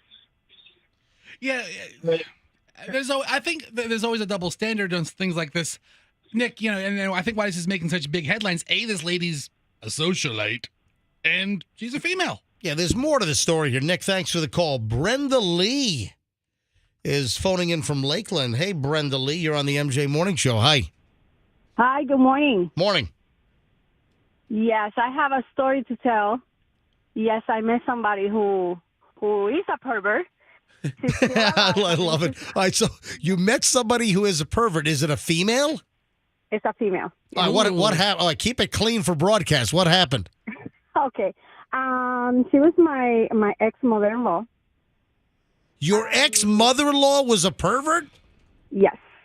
Okay, go ahead. Yeah, this is very creepy. One day, me and her, we were in like in a landfill, and there were some horses having sex, whatever, and she was just like looking at them like she was having, and I was like, what the heck? And she was, oh God, I want to have a man like that. That was the first time that she did something. Then we were living with her, and my ex-husband, she told us that we had to move to the garage because she didn't want us in the room. We were very young. I was very young, and I was like, okay, so whatever. So I took the garage and make it like a little apartment. And the reason why she told us that is because she was watching us having sex. My God. That's your mother-in-law?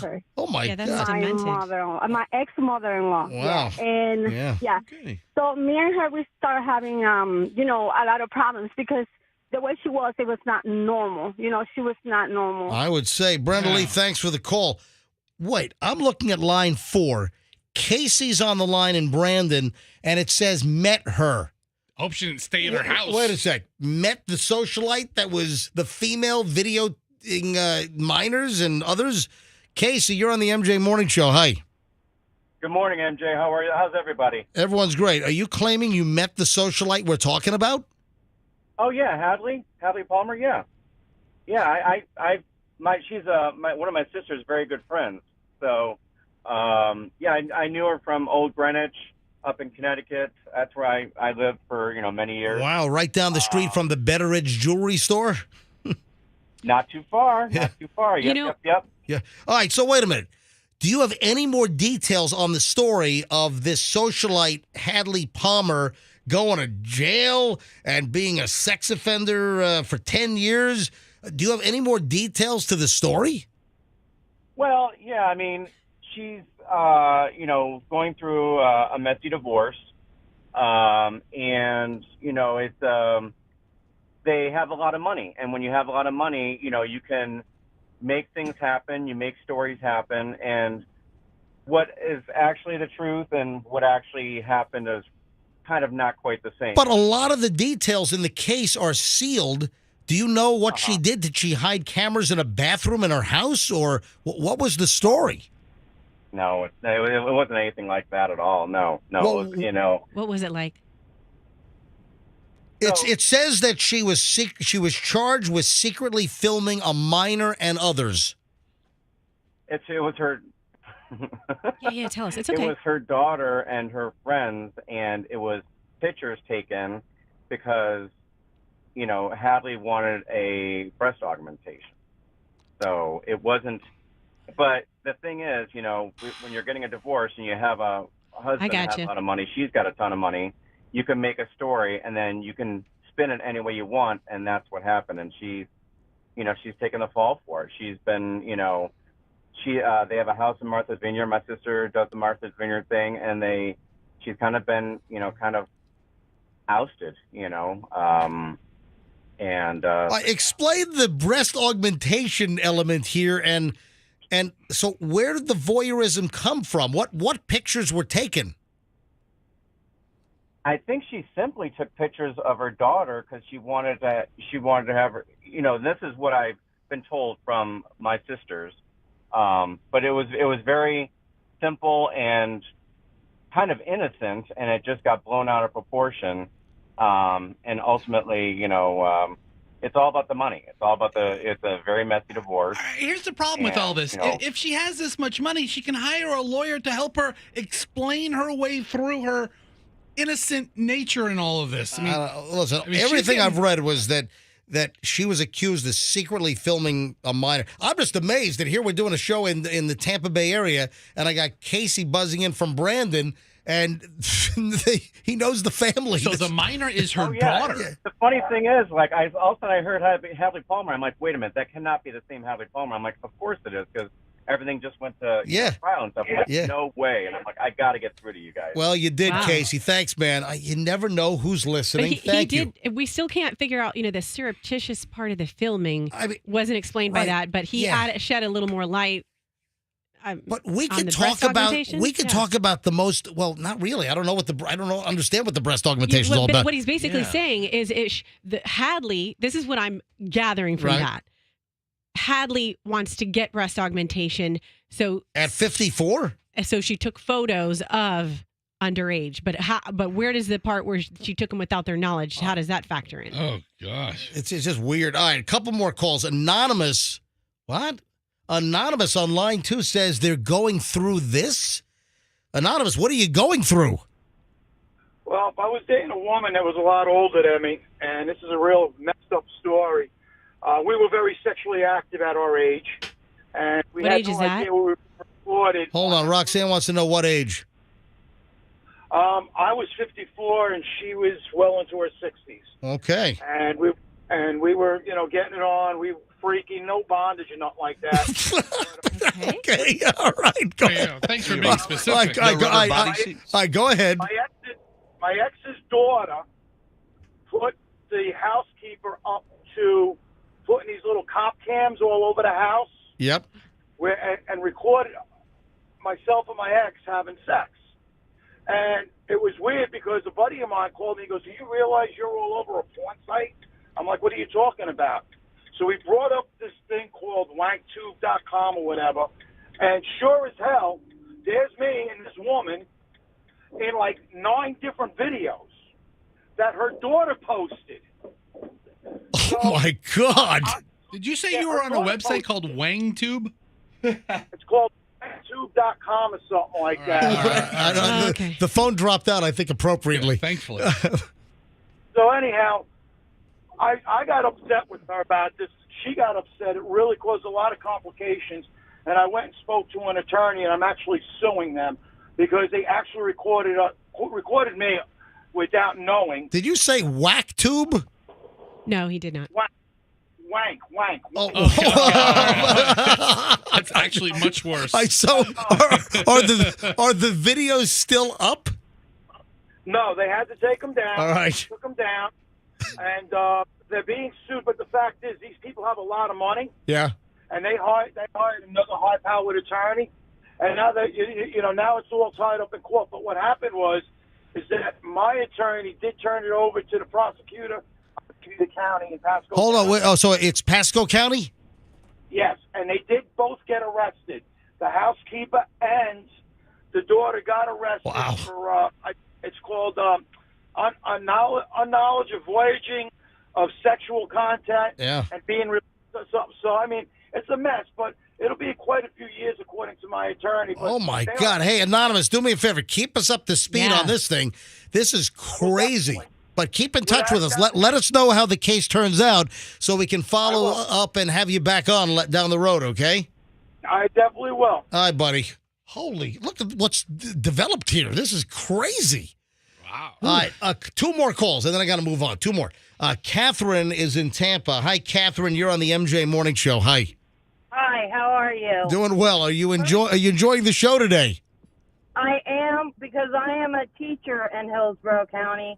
And first of all, the majority of women are freaks. The majority of women with the right person are total freaks. I am the biggest freak with my husband. Total freak.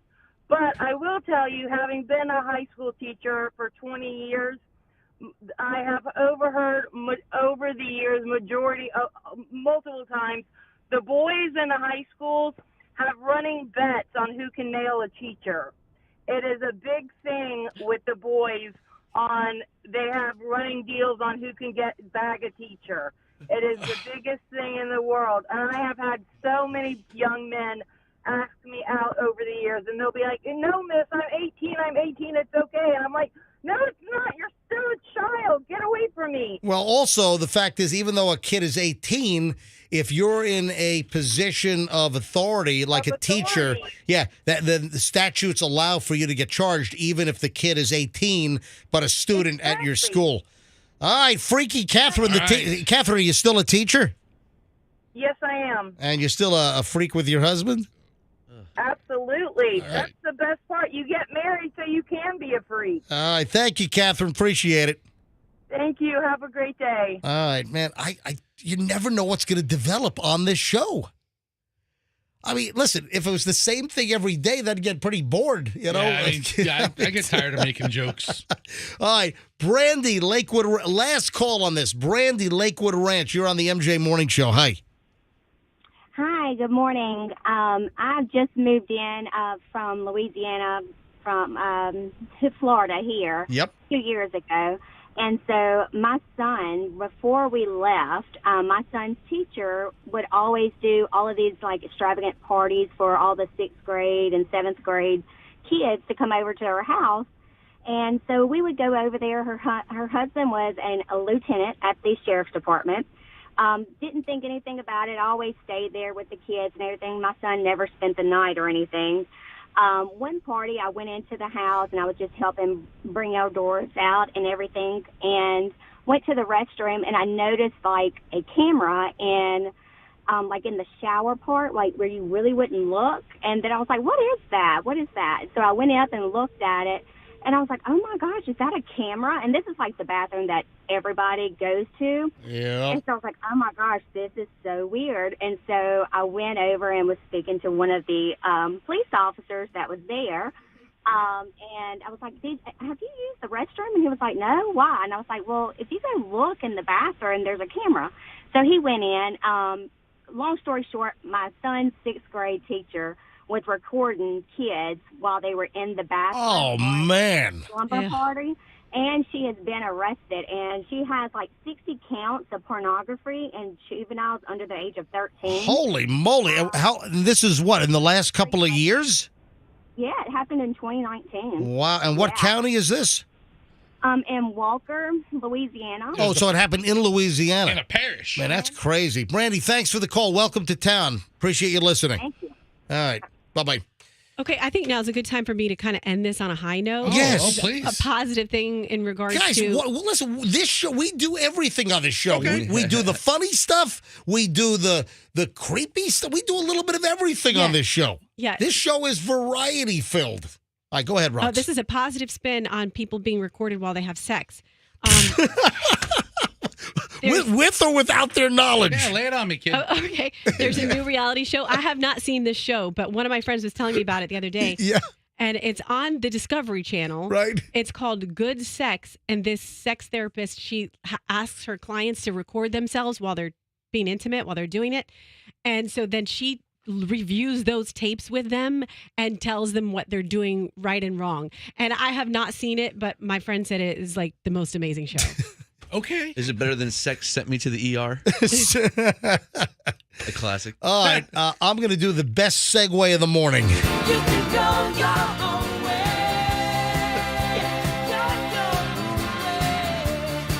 You can call it enough. I had no idea, it didn't even register that Christine McVie from Fleetwood Mac was 79 years old.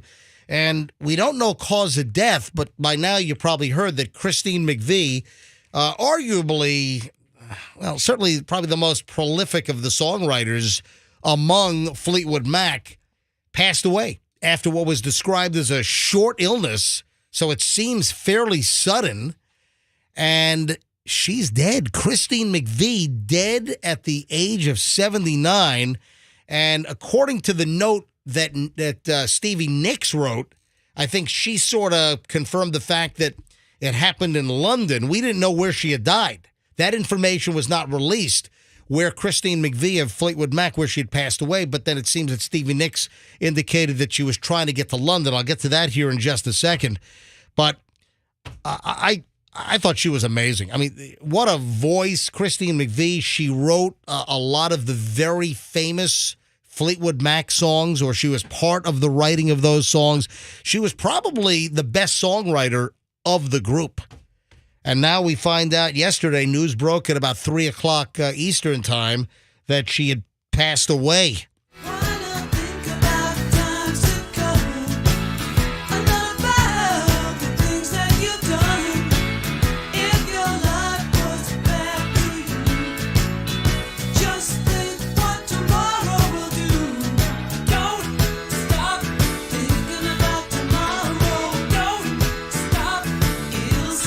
Any other Fleetwood Mac songs you guys like featuring Christine McVie? How about this one?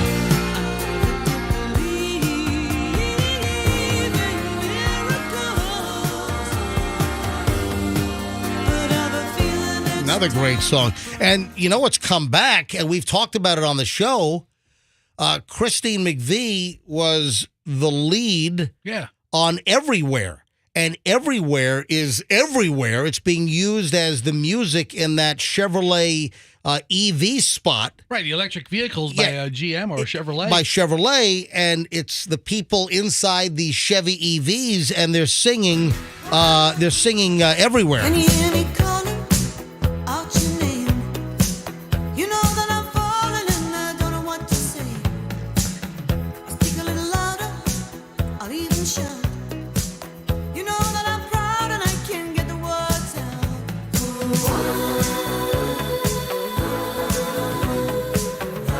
I wanna be with you everywhere.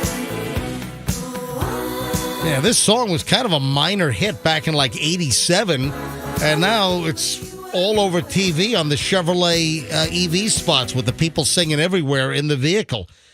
Here's another one. Tell me lies, tell me sweet little lies. Another good Christine McVie Fleetwood Mac song. Little Stevie Nicks backup there. No, you can't disguise. Tell me lies, tell me sweet little lies. And then remember her solo career back in the summer of '84. This came out. Hold on, that wrong one. This one. This was her solo hit back in the summer of '84. Can't stop thinking about you every day and night. Remember this? This is a good song. I got a love, I got somebody's love, got a hold on me. Yeah, I got a love, I got somebody's love, got a hold on me. Now that's Got a Hold on Me. That was a solo project, not to be confused with this song.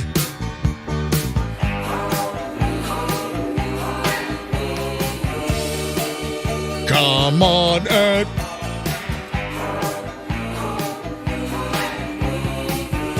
Oh my god. What? Nothing. That's good. Good stuff. Why'd you make a? No, it's really good. I really like them. All right, Froggy, what are you doing? I'm telling you. No, you're just. I love the way they go. You know, the cool drums. What are you getting at? I think Fleetwood Mac is awesome. Yeah. And I'm very sad. Did she write Rhiannon? I don't know if she wrote that one. I only know like two of their songs. Yeah, but Stevie Nicks, she penned like a handwritten letter and then shared it on her social media. And Stevie Nicks wrote, "A few hours ago, I was told that my best friend in the whole world since the first day of 1975 had passed away. I didn't even know she was ill until late Saturday night.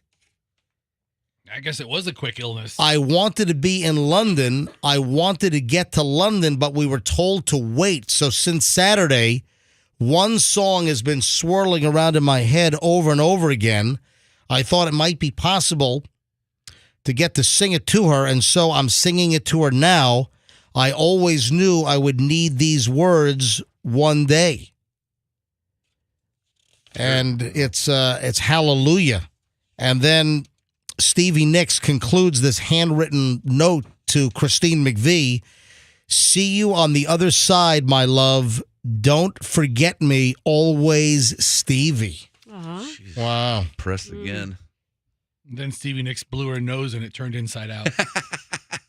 Because she has no cartilage in it. All right, listen, I don't think we need cocaine jokes now, Yeah, Fester. I mean, what are you doing? I know. I mean, come on. Make jokes around here? What? Are we going to talk about the cocaine story I sent you yesterday? Which one?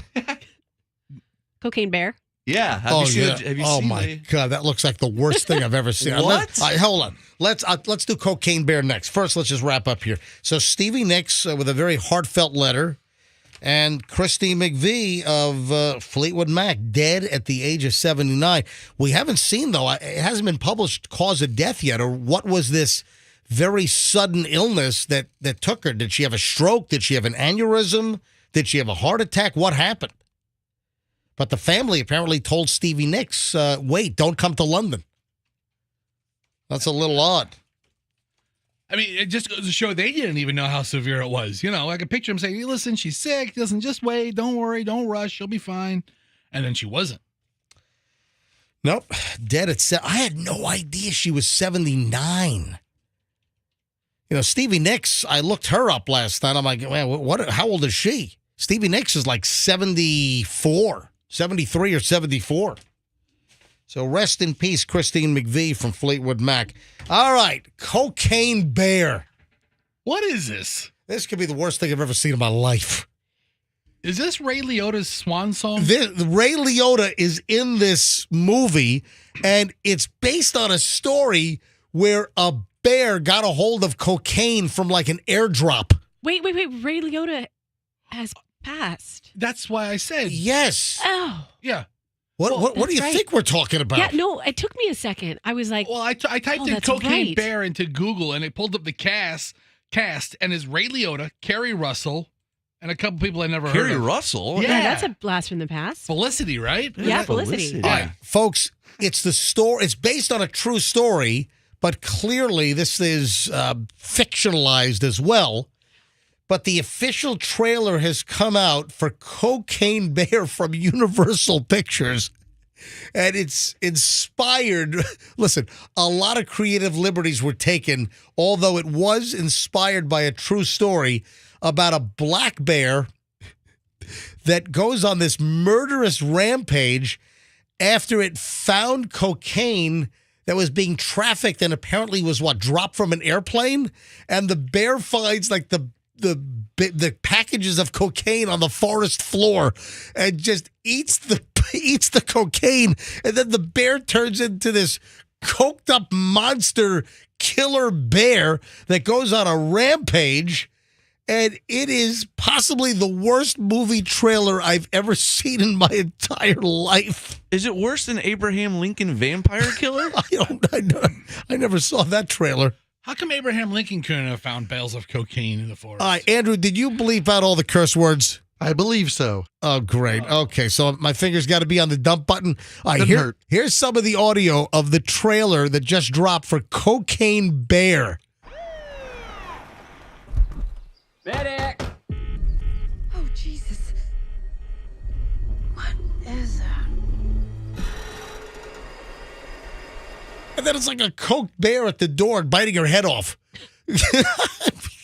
I picture this as like some, producers just whacked out on drugs, kicking around ideas for movies, and then they finally come up with they're finally able to get this crazy idea produced. But this is based on true events. This is like Sharknado. Why isn't this on like? No. Wait a sec. Festo, leave it alone. I want to try to sync this up so we can watch the video in here.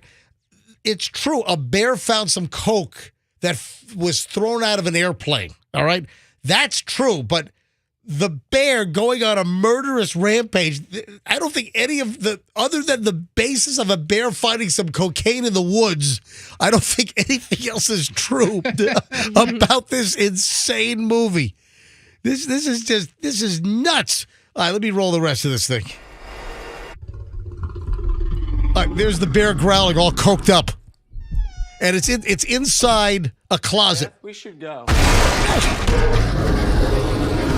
Millions of dollars worth of cocaine fell from the sky this morning in Knoxville, Tennessee. There's more of this out there. They dumped it somewhere.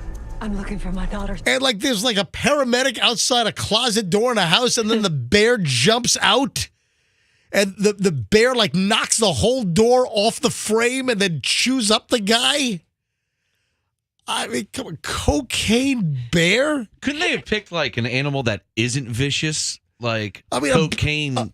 Flamingo. Bunny or something. Yeah, Cocaine Bunny. But bears are vicious and act like they're on coke all the time. The bears are already kind of vicious. So rip your head off on a coke or not. That's a good point. God. Forest is a dangerous place. This is nuts. Henry, check it out.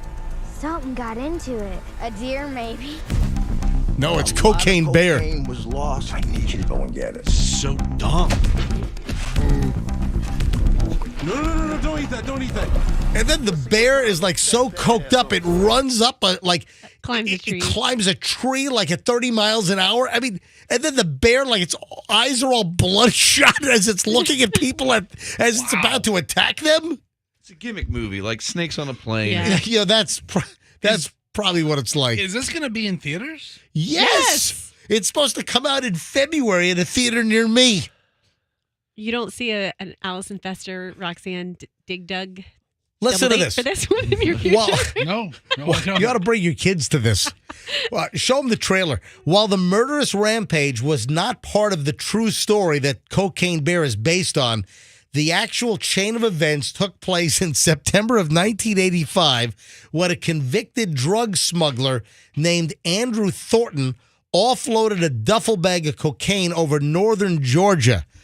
A black bear then ingested the cocaine and subsequently overdosed and was discovered 3 months later next to 40 plastic containers of cocaine.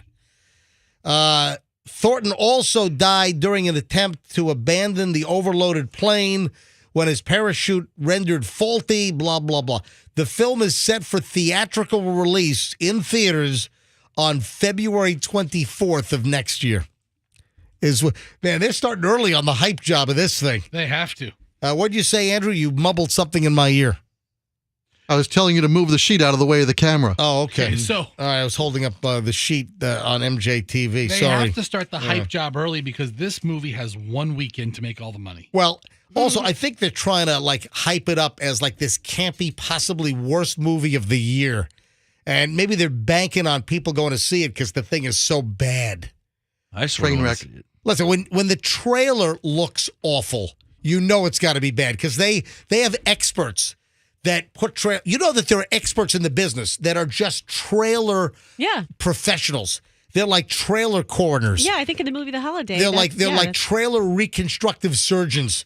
They've got experts that take the worst possible movies and they make trailers that look halfway decent. So if I've got a 2.5-minute trailer here that is the worst thing I've ever seen in my life, can you imagine how bad the actual movie must be? You know what? I'm all for these movies that are just crazy ridiculous. Good for this. I'm going to go see it. No, I'm not. The bear, is it CGI? It looks like Paddington. The movie is so bad. I would see Paddington on crack. Yeah. That would be great. That would be good. Cocaine Paddington would be good. Anybody got a marmalade sandwich? What about only you could prevent forest fires on crack? He's setting fires. What if Smokey found a bale of weed? That wouldn't make him wacky enough. You need to have Smokey the Bear find some laced up coke or something. Angel Trump. All right. Anyway, hey, heads up. Remember, on this first day of December 2022, we warned you about Cocaine Bear, which is coming to a theater near me in February. My God, Cocaine Bear. You think it's worse than Motel Hell? Motel Hell's great. It is, man. I loved that movie when I was a kid. That's an actual kind of scary movie. This is going to be a joke. And then the bear's on its back, you see, the bear's Does he try to pick up bear prostitutes? I don't even know what's going on here. Did cocaine. A bear did cocaine. There was a bear. A bear? It was. Hey, that's inappropriate.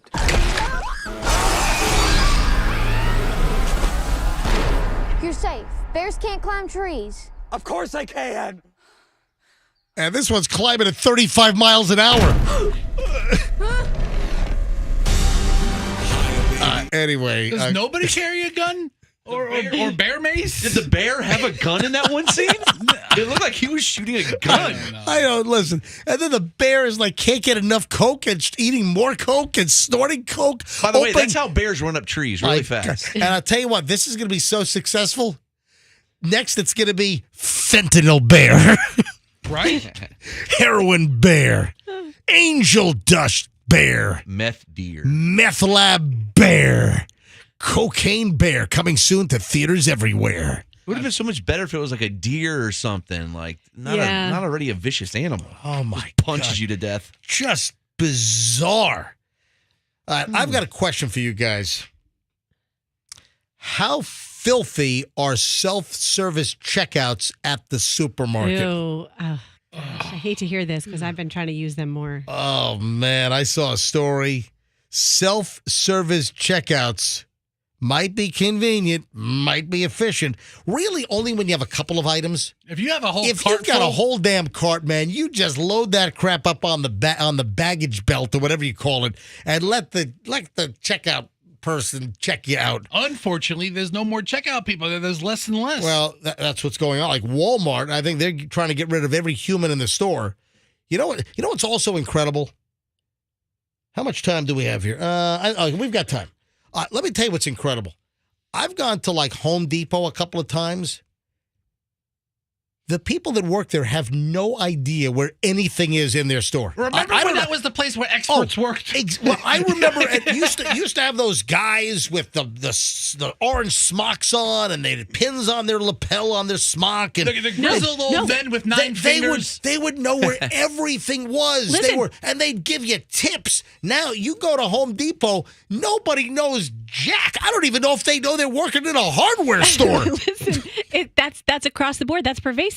You go to a drugstore, you can ask someone where someone is. They don't know. What I do is whatever item I'm looking for, I say, where would you find XYZ, at drugstore on what shelf? So- and then Google tells me. I was at a supermarket, and I asked the kid stocking shelves if he knew where something was, and he pulled out a phone, went to an app, typed in what I was looking for, and never looked up, just looked at his phone, and it led him to the aisle and the bay and the slot and and the all that. shelf, Yeah. and he looks up and goes, there it is. We have 4 bags left. And I was like, all right, I'll take them all. Yeah, here's your gas control medicine, Fester. Yes, sir. But what is it? It used to be able to go to and I've been to Lowe's, so I'll go to Lowe's, I'll go to Home Depot, I'll go to the family-owned Ace Hardware on Bay to Bay. Guess what? They know where everything is. So, but Home Depot, I've had some experiences where they don't know where anything is. And it's like, hey, where are the, I once asked, hey, are there more batteries somewhere? And they're like, nope.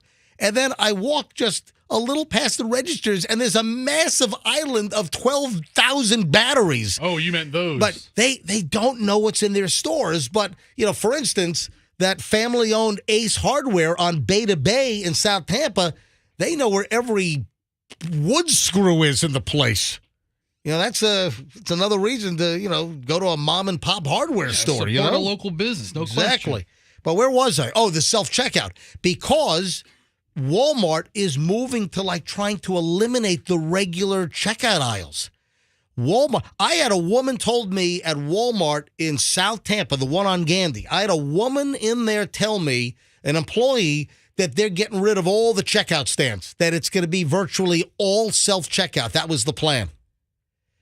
And when you have a lot of stuff, self-checkout is a pain in the ass.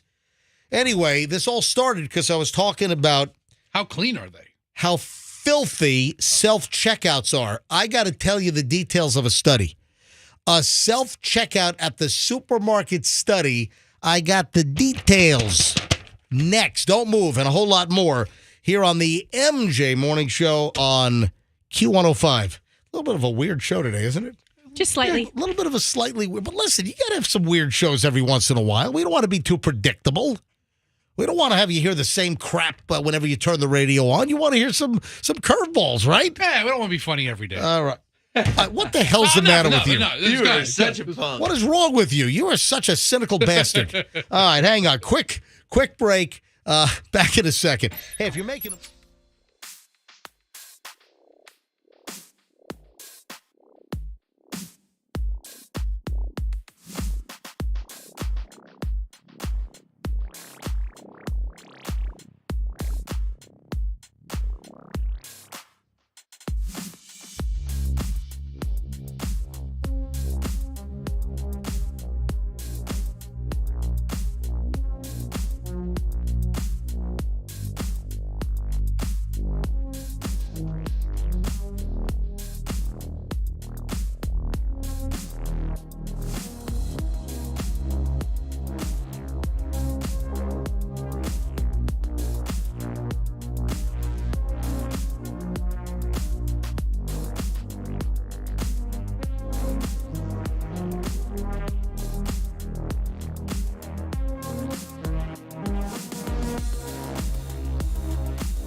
Down here from the morning show on Maximum, the Spanish station, Maximum. I'm on my way to the kitchen. Nandy, ¿cómo se dice lock the freaking door in Espanol? Can I say it? Cierra la condena puerta. So during the break, I go down to the hall to go to the bathroom, and the cleaning crew has the men's bathroom blocked off with the caution tape. I was in a rush. Right. And we have a single bathroom. Right. And then I go to use that, and the door is open. I got the little green thing on the door turner. I walk in, and there's Nandy just standing in front of the toilet. When he saw it, he said, "Oh my God, let me close." All right, adios, Nandy. You gotta lock the door, dude. You walked in on Nandy? I did. I walked in on the host of our Spanish morning show down the hall. That's funny. He didn't lock the door. Oh, boy. You know, because we've got the men's room, we've got the ladies' room, and then we have the, what do they call it? The unisex bathroom, the milking room. Whatever it is. That's the milking room? And that has that little turn handle, which, that thing snapped off and broke, and Sue, my producer, was stuck in there for like 25 minutes. Oh, yeah, I remember that. Remember that? My afternoon producer. So he didn't turn the handle. When you turn the knob, it says occupied and it goes red. And to open it, and it's unoccupied, it's green. And I open the door, I think I'm home free, and boom, he's just standing there, just, ¿cómo se dice wang in español? Perico. Piquito? Piquito perico. Wow. Where were we? Oh, the poopy checkout stands. All right, welcome back. MJ Morning Show on Q105. A lot to cover. Another long chunk of the MJ Morning Show right now. Ever want to get in? 800-990-1047. That's our number here nationwide. If you're listening to us online, you're streaming us somewhere, wherever you are. Even we get international calls. We got people calling from, we got a call from the Bahamas. We got a call from, Aruba one time. Got a call from Europe. 800-990-1047 is how you call us up. So before the break, we were talking about a new research study on how filthy the self-checkout areas are at the supermarket. And it seems that the self-checkout area is dirtier than the conventional conveyor belt employee-assisted checkout area at the supermarket. So you had scientists involved in this study. Dr. Adam Roberts swabbed 19 items that people touch every day, like handrails, door handles, keyboards, self-service checkouts, analyzed all of the swabs in a lab, and found that a lot of these places have high bacterial loads. But the results from the self-service checkouts were particularly alarming as they contain 5 types of bacteria known to cause disease, including Enterococcus. Isn't that one that gives you an upset stomach? Nasty bug. It's found in. Well, it rhymes with Reese's Pieces, but it's not. Oh, right. It's, in feces. Oh yeah. Yeah, exactly. All right, so what I want to know, if you've got like bacteria from feces all over the self-checkout area at the supermarket, are people pulling down their pants and rubbing their butts on the little laser scanner? What are they doing over there? No, they're but scratching their butt. It travels along. I know. So, people's hands are filthy, man. I'm telling you. So people are just, itching and scratching and touching all over. But apparently it's a poop fest. Ew. Yeah. I think your toilet might be cleaner than the self-checkout area at the supermarkets, according to this study. I heard toilets are kind of clean when it comes down to it. Well, listen, we've had the story before that, like, toilet seats are inherently cleaner than, like, the screen on your cell phone. That's insane. Can you imagine that? As we're all looking at our phones right now. Or I'm have our licking mine. phones nearby. Ugh. Experts are warning people to thoroughly wash their hands after touching anything in public to avoid picking up some kind of nasty heebie-jeebie. E. coli, a bacteria called Klebsiella, found on a number of items. Ugh. I can't even read. Some of this stuff is I can't even read it on the air. According to the Centers for Disease Control and Prevention in Atlanta, Millions of people across the U.S. now are reporting having the flu. And, of course, that can be transferred by touching surfaces, then touching your mouth, your eyes, your nose, whatever. But I know that a lot of these public surface areas I know are filthy. And, like, in the bathroom, aren't you, like, worse off? You're not supposed to use the electronic hair dryers. Oh, yeah. I'm sorry. The hand dryers. Yeah, thank you. The hand dryers. The hair dryers are fantastic in public restrooms. People use the hand dryer as a hair dryer. I've seen that as well. I have. Turn it upside down. Yeah, I've seen that. But you're not supposed to use those electronic air-blowing dryers. They're supposed to be like just throwing bacteria and poop all over the place. Yeah. But circulating it all over. You know what I think I need to do from now on? When I'm at the supermarket checking out, I'm just going to grab a bottle of Clorox. Now, if I grab a bottle of Clorox from the shelf, let's say at Publix or Winn-Dixie, and if I just douse the whole self-checkout area with Clorox, do I have to pay for that technically? Because I'm using it in their store to clean up their stuff. No, you just give it to like the bag boy and say, hey, zero this out. I'll take it. All right, No, I'm not going to scan it. No. I'm just going to I'm going to clean the surfaces before I self-scan and get the hell out of there. Watch out, they'll offer you a job. I had a bad self-checkout experience just yesterday or the day before yesterday. Was it involving poop? No. But I went. What happened? I went to the drugstore to buy some items. I'm not going to name the relative. Let me set some clear boundaries for a sick relative. Yeah.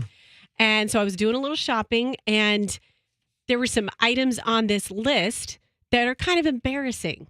That you don't want to be judged by. You were buying stuff for a relative? Yes, like what? Like laxatives? Like Preparation H? You're in the right family of stuff, right? You're in the right family of stuff. So wait, you had suppositories? I'm not going to say yes. I'm not going to say yes or no. Who but I'm sent saying you you're to in the buy right family ass? of stuff. Who sent you to buy ass products? I'm not going to. I started this conversation with. I went to do some shopping for a family member who has been under the weather. How's your mom feeling? And so everybody is fine. I'm not going to give you a name. Who's got the hemorrhoids? Okay. Can I please finish my story? Are they inside or outside hemis? Are they the size of Twinkies? Oh. I didn't identify that. All I said was I bought some items that were embarrassing. Oh, who has butt stalactites? All right, so if we're going to send a card, a get well card for your butt hemorrhoids, who would we send it to? Who should we send it to? I think Hallmark or Shoestring. I think they've got a new line of hemorrhoid cards that are out. All right, go ahead, Roxanne. I'm sorry. Is it hemorrhoid humor? All right, we're all done. All right, go ahead. So I get to the checkout line. Was it and Preparation I'm H or do you buy an off-brand? All right, go ahead. I'm sorry. Go ahead. Like Preparation W at Walgreens. And I think to myself, this is a perfect time to do the self-checkout. I actually thought to myself, I kind of like self-checkout right now because I don't want to be judged for my personal items. With all the embarrassing items, self-checkout would be good. It's good. You don't want the cashier looking at all the, oh, man, this lady's got she's got hemorrhoids. She's got stool problems. Right. Go ahead. For a moment, I said to myself, okay, I like the self-checkout thing. And so when I go through self-checkout, I try to do it as fast as possible. I pretend like I'm an actual employee. So like and then the people even behind you you can't see what you're scanning? Well, here's the thing. And just to be efficient. You can't do it too fast because the machine has like a speed or you have to weigh it afterwards. I'll tell you what, they need to have those self-scanning machines talk. So it blurts out, Preparation H hemorrhoid cream. So what were you buying? Tell us what you bought. Tell us the items you actually bought. I'm going through everything. Just assume that everything you guys have said, every personal product you can imagine, just assume it's on the list. I'm sure we missed something. What else did we miss? I don't know. So I go through, I'm doing my items as fast as possible. Right. The machine starts yelling at me. So then the guy had to come over. What do you mean the machine? It started beeping or? It just, what your Spencer just said. I was at a CVS about a week ago, and they have a couple of automated checkout stands. Yep. And every person that walked up there, after they scanned more than 3 or 4 items, call attendant. Yes. Call attendant. That's what it was. Attendant service requested or something. All right, so you're there with your items, and in Roxanne's cases, apparently a bunch of stool softeners and hemorrhoid creams. Right. And the attendant's getting called. So he comes over. Did your mom need a proctologist recommendation? Will you guys stop saying that? It wasn't my mom. Just relax. Who was it? Can I tell the point of the story? Yeah, go ahead. Yeah. And for people who want to know, like Fester said, you can't do it too fast or the attendant comes over and slows your process down. Then you have to, then however fast you've been to save time, now you have to wait for the attendant before you can do anything else. So he comes and does that for me. Then it gives me another message. Attendant, because I was buying NyQuil. So then you need approval, and then he has to come over and put his dryer. So you can't even buy half the stuff that They got to make sure, to. like some teenagers not buying NyQuil to make some scissor or something. Yeah. So your mom was trying to get a good night's sleep while her butt recovered from its infection? No, you guys are completely off base with, a good portion of what you just said. But my point is, if you secret items, can I call her after the show and just give her some well wishes? Can I give her MJ's regards? I'm sure that would help every part of the situation. Ladies and gentlemen, this is another episode of Mystery Checkout. Roxanne. What were the items? Who were they for? I mean, it could have been anything. It could have been like tampons. It could have been like, I didn't tell you what it was. Mystery Checkout. All I'm saying is the beauty of self-checkout is like that you can have some privacy in your drugstore purchases. And then that was shattered. Until it was shattered. I tell you, I bought an enema one time and the guy rang it out. He's like, this is a good one. What is the most embarrassing thing you can buy at a drugstore? Oh, sex toys. They sell them now at drugstores. What? Did you know that? I don't know that that's as embarrassing as, enemas. I asked for where the supersized suppositories are. That's always funny. Do you have anything larger? Yes. I'm looking for ones the size of hot dogs. Yes, Do you have any of please. those? These are way too small, sir. No, but what are the most... That'd be funny. We got to shoot a video just checking out with the most embarrassing items. Smallest condoms. These condoms are too big, sir. Where are the finger cuts? Yeah. Do you have any of those little money counters in the back room? It's like a finger cut. Yeah. All right, I mean, you can judge someone by their whole bag of what they buy at the drugstore for sure. I would like to know if any of our listeners have tried that online weight loss challenge, that healthy wager, where you bet on yourself to lose weight. Has anyone done this? I saw this commercial for the first time. Apparently, it's been around for a while. Have you guys seen these? Do you know what healthy wage is? Is it like playing options on the stock market? Well, I'll take the listen to calls. this. Listen to some of the audio from the commercial that I saw. So I liked Healthy Wage because it was literally just like a 1-to-1, I'm going to pay this. If I reach it, I get the money back. I didn't have to like rely on anything else. So you put your own money up, and if you reach your goal, you can exponentially increase how much money you get for losing weight. With Healthy Wage, I lost 100 pounds and I won $5,181. With Healthy Wage, I lost 60 pounds and I won $2,913. I won $2,421 losing 50 pounds with Healthy Wage.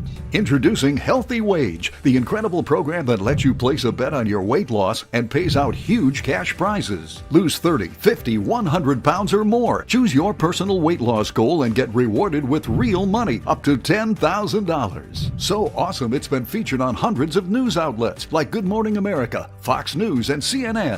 Thank you. Has paid tens of millions in prizes. The average winner loses 41 pounds and gets paid $1,213. What? All right. Has anyone done this? Do we have any listeners that have actually done that? Whether you were successful or not, whether you were a failure or whether you were a winner. All right, 800-990-1047. Have any listeners done this healthy wager online thing? 800-990-1047. Here's another testimonial from another person that lost weight. I knew money was going to be a good motivator for me just because we didn't have the money to lose. It was real and legit. And, then I was able to kind of share with everybody that I had accomplished this big goal. And it was pretty amazing. All right. So on the website, it says a weight loss bet can increase your success. So you're putting your own money on the line. See what you can win in just 3 easy steps. Number 1, play with the calculator below. How many pounds do you want to lose? Then how much money do you want to wage? 2, find out your exact prize. 3, invest in your goal. Commit to earning prize by losing weight. How it works, calculate your prize. Use our calculator to enter your goal and calculate your prize. Increase your prize by adjusting your goal weight, how much you contribute, and the time you expect it to take. Find the prize you like and make your wager. Stay on track throughout the contest with weekly weigh-ins and support from other contestants. 4, earn your money. Meet your goal and earn your prize. It's that simple. So what's the business model here? If you don't make it, they keep your money. So clearly they're in this business to make money. So more people are failing than winning, but they're obviously paying out good returns here. Are they? I've never. Well, that's why. Has anyone done this? Is anyone listening to the show right now that has done this healthywage.com thing? Or do you know anybody that's done this, whether you were successful or whether you were a failure? It's a pretty great idea, I think. Has anyone done, but again, how do you weigh in? How do they confirm this? How do they make sure you're not, like, lightening up the scale or putting like a matchbook underneath? How do they confirm this? How do they weigh you, and how do they make sure that someone's not pulling a scam? I mean, I don't know. That's what I don't understand.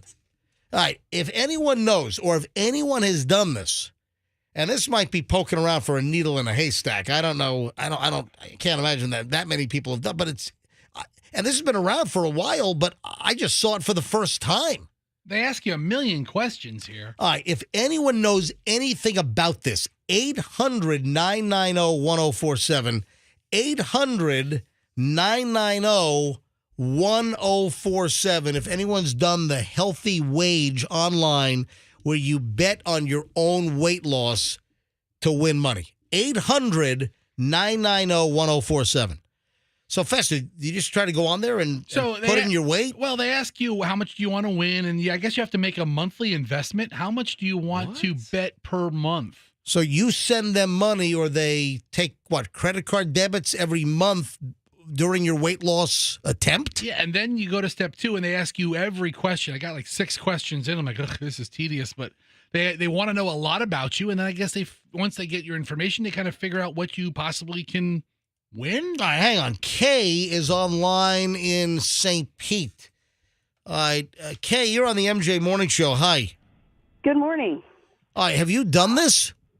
I have not done Healthy Wage. I didn't like that one, but there's another one. It's called Diet Bet. And sounds like the same damn thing. Healthy Wage, Diet Bet. All right. So what was different with Diet Bet versus Healthy Wage? Okay. So with Healthy Wage, you have to, from what I didn't go all the way through with it, but from what I got from it, you have to complete your profile, and then you say how much you want to lose, and then you bet your wager based on how much you want to lose. So if you want to lose 50 pounds, your wager might be $450, and then they give you a certain amount of time. I don't know if it's a year, 6 months, how much ever time it is. And then if you lose within that time, then you get your money back, plus the additional amount that other people lost. All right, so how do they confirm? How do they make sure that you're weighing in properly? Do they have a place you have to go to? How do they do this? Okay, so on Diet Bet, because again, I haven't done Healthy Wage, but on Diet Bet, it's different. They have different games you can play, and you can go for 4 weeks, or you can go for 6 months, or whatever. And you put up a wager of, say, the one I'm doing now is $35. So you put up a wager of $35, and you play the game for about 4 weeks, and you put in your start weight. So the way they do it is you get on the scale, and you have to take a picture of your weight. Your feet have to be shown in the picture, and you take a picture of the scale, and that shows your weight along with your feet in the picture, and then they give you a keyword. So that's how they know that your picture is valid for this particular game. So the keyword might be something like, I don't know, Fester, right? How do they know I'm not holding a 10-pound weight? They don't. But yeah, I mean, because you could weigh in heavy. You could be holding a bowling ball or something and weigh in heavy, and then of course you're going to lose weight. Well, the second part of it is there's 2 pictures you have to take. So the first picture is you show your feet and the scale, and the second picture is full body with you standing on the scale. So that's how they know. There's ways to. Yeah, I mean, I can take yeah, two. You could put on one of those like the jogger weight belts and have it underneath your shirt or around your waist. Sympathy belly. Like Michelle, my wife, just for her walks and her little jogs, Michelle just bought one of those crisscross like weight belts that has like lead weights in it, to make yourself heavier when you exercise, or wearing ankle weights or something. What is she trying to expedite a hunchback or something? Oh, No, God. she's not. She just wants to carry around weights. You're actually telling people how to cheat. Well, like I have to tell people how to scam the system? I mean, I don't do it because I actually really am trying to lose weight. Yeah. So the way I see it is, if I cheat, then I'm really only cheating myself. But or you're getting paid. I mean, I'm losing weight anyway, and it's a good way to an added incentive. Now, how far along are you to your goal of like how much do you want to lose? I want to lose right now about 90 more pounds. Okay, 90 so more pounds. And how much have you lost thus far? I've lost about 50. Oh, that's incredible. Good for you. And mind you, I've been doing this for 2 years. Okay. So, have you been doing it with this website the whole time? With Diet Bet, and not the whole time. No, just since I found out about it. Now, how much have you made so far? How much money have you won in your Diet Bet? I've made about $300. Oh, wow. But okay. I also don't do it like all the time. I do it when I remember. So, but yeah, and you can do, Diet Bet has it to where you can do, I think it's 2 or 3 games at a time. Wow. But as long as you do your initial weigh-in at the beginning of the game, and then you have to weigh in again at the end of the game, and there's a goal that you have to reach to be able to win. Okay, do me a favor. Keep in touch with us, and I hope you lose the additional 90 pounds and check back in with us, okay? I sure will. All right, thank you, Kay. Let me grab Mike. Mike is in Tampa, and apparently Mike did the one we were talking about where we played the audio from the commercial, this healthy wage. Hey, Mike, welcome. Hey, let me, can you hear me? Yeah, go ahead. Hold on. Let me take you off of video. Can you hear me? Yeah, we can. Go ahead. Okay. So I did healthy wage twice. The way you do the weigh-in with healthy wages, I think the previous caller said you have to I had to get in my boxers and take a video, like showing myself in the mirror and then going down and showing the scale. So there wasn't anything, adding to the weight. My great idea was to eat a ton of food the night before, gain like 5 pounds, and then do the keto diet. And that didn't work clearly. But so what you have to do is with healthy wage, you put in how much weight you want to lose, and then at what time frame you want to lose it. And then the more money you put in, the more money that you can make. That diet bet that the previous caller was talking about sounds like it's a group thing. There's also group challenges that you can join in, like 25 people want to lose this amount of weight. But the healthy wage, it's just you by yourself. I want to lose 50 pounds. All right, so Mike, real world scenario with you, how many pounds did you want to lose when you tried this healthy wage? 50. And what did you lose? Like 4. What? You lost 4? You're a terrible gambler. My God. That sucked. Hold on. I got all excited. I'm going to lose all this weight. I'm watching these YouTube videos. I'm reading about keto, and then it's like, oh, I ate a bunch of food that night. Okay, I'll start tomorrow. And 4 pounds? You can lose that while you're sleeping in like water weight. Yeah. And then after a while, what happens is you're locked in, and you get so discouraged that after like the second or third week or the month you're into it, it's just like, for me anyway, it was like, I'm not going to worry about it. It's not going to work out. So how much money do they get from you? Yeah, what'd you put up? How much cash? I think I put up like $250 to win like $450, so I ended up losing over $500. So that's how they make money, because we got folks like Mike that lose 4 pounds. Yeah. So the idea of eating a bunch of food before the weigh-in, and then none of that works. But clearly, well, you could not lose enough weight that would even remotely help you win $500. Well, I don't think there's criteria either. Like 50 pounds, and I'm 6'4", I was like 280. I don't think that there was, medical advice on, hey, you can really lose 50 pounds in 2 months. I think they just say, you can't do diet pills. There's no way for them to know that. They say you can't do extreme diet weight loss things. But again, they put that in there to protect themselves because they know the majority of the people like me are going to get excited and they're going to collect $500 and give that to the next person. So you literally, really, essentially just gave them $500. Yeah, I don't remember if it was up front like the diet thing every month. I feel like I had to give them the money up front because it was a total. So maybe the healthy wage didn't go by month, but my wife wasn't very happy about it. All right. Thanks for the call, Mike. Appreciate it. All right, guys. Thanks. All right. Well, your wife's calling you a big fat ass all the time, and then you lose $500. Now, house gets foreclosed on. Hey, honey, I've lost all this wallet weight. I wonder what percentage of people actually like win and lose weight and do it right. Well, listen, it's like the casino business. Yeah, the house has the advantage dramatically. It depends on the game. Like, your best odds in the casino are craps essentially. But, the casino's got a big advantage with a lot of games. Is a reason why the expression "the house always wins." This little healthy wage diet deal, they're not in business to lose money. It sounds like they're making. You have Mike that just gave them essentially $500, and it didn't even come close to meeting his goal. It's really a brilliant business plan. I know, it is so smart. You never heard of a plan like that. Because if you ever go to a casino, there's a lot of fat people. Casinos have buffets for a reason.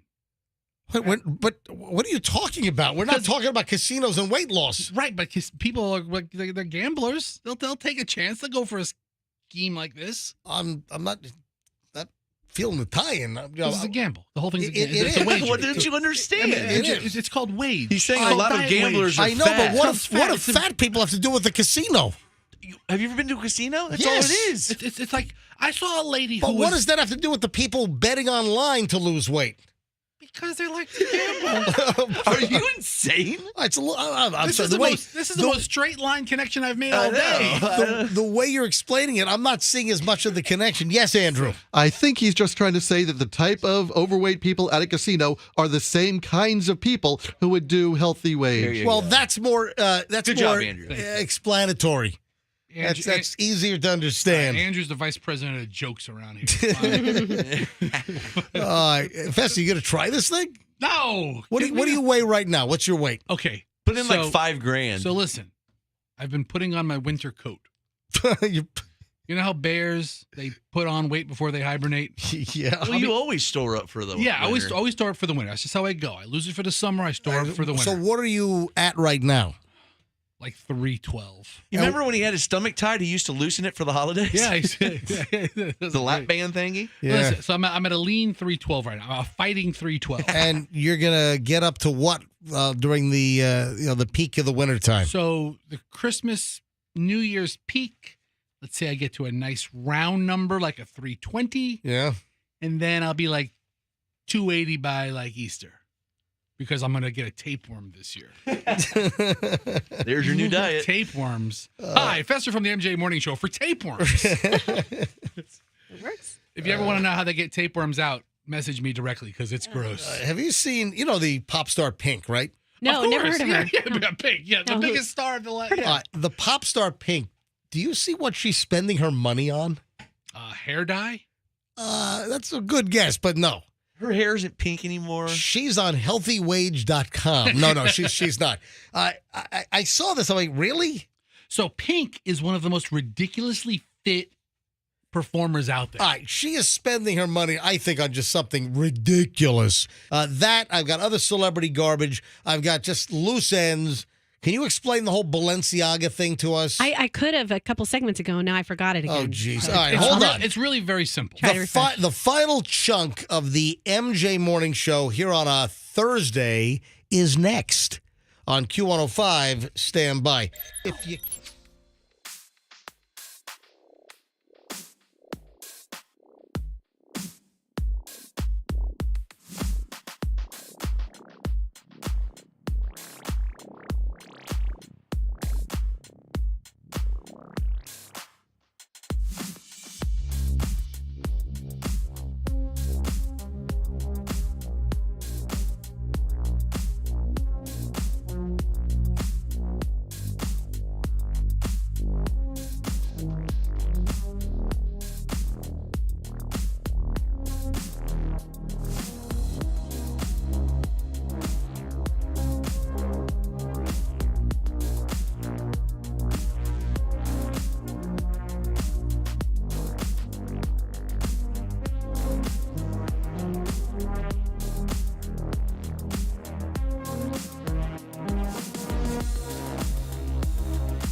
baby. All right.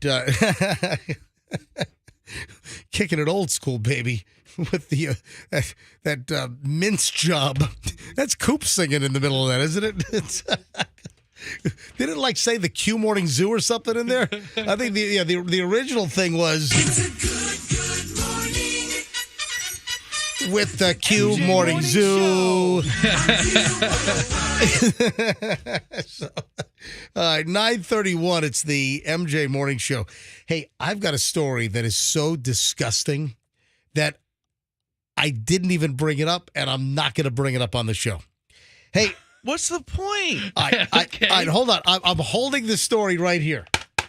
I'm holding the story up on MJTV. So it is a 9-page story, which I did print out. And I'm like, I can't do this on the show. I cannot say the contents of this story on the show. I don't even want to hold up the headline to the MJ Morning Show, MJ TV camera. All right. Roxanne is like leaning in trying to see what it is. All right. I'll show you. I'll show you and you only. Do not let Fester or Froggy see this. All right. I'm going to cover my eyes. So hand it to me. Just hand it to me. No, move. Why are you getting closer to Fester? What's wrong with you? I'm covering my eyes. I can't see move over towards your window. Okay. But stay on your camera. I'm going to hand you this. All right. Do not read this on the air. This story, I'm not going to deliver this. We're not talking about this. All right, I'm handing it to Roxanne. Yeah, this is a HR violation, the fact that you've just even handed this to me. I hate to say it. This is disgusting. All right. This is disgusting. All right. I mean. All right, hand it back. Oh my. Yeah, give back to me. Is that terrible? That's just This awful. This is from the New York Post. This was on the New York Post website last night when I was doing show prep.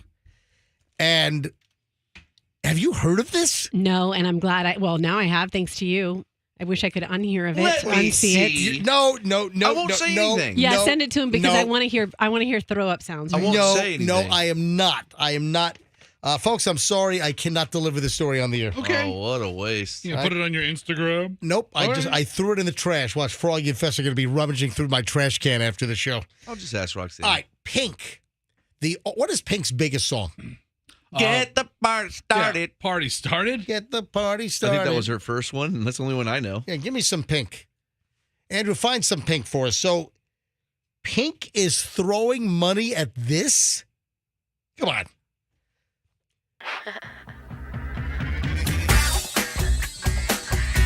I'm sure she has other songs. Yeah, of course she does. All right, this is what Get the Party Started.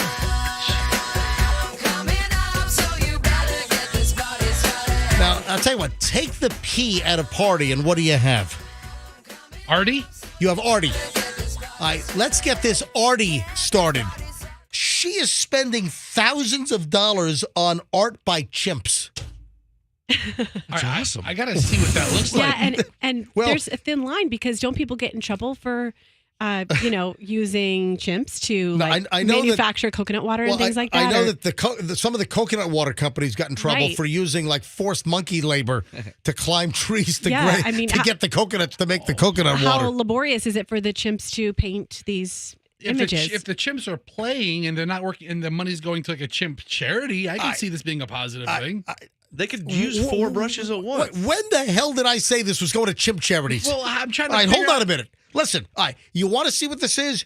Go to Google, do a search here, and Popstar Pink is one of the first collectors of ape art, according to this story. She's purchased a $5,000 abstract painting by Art by Chimps.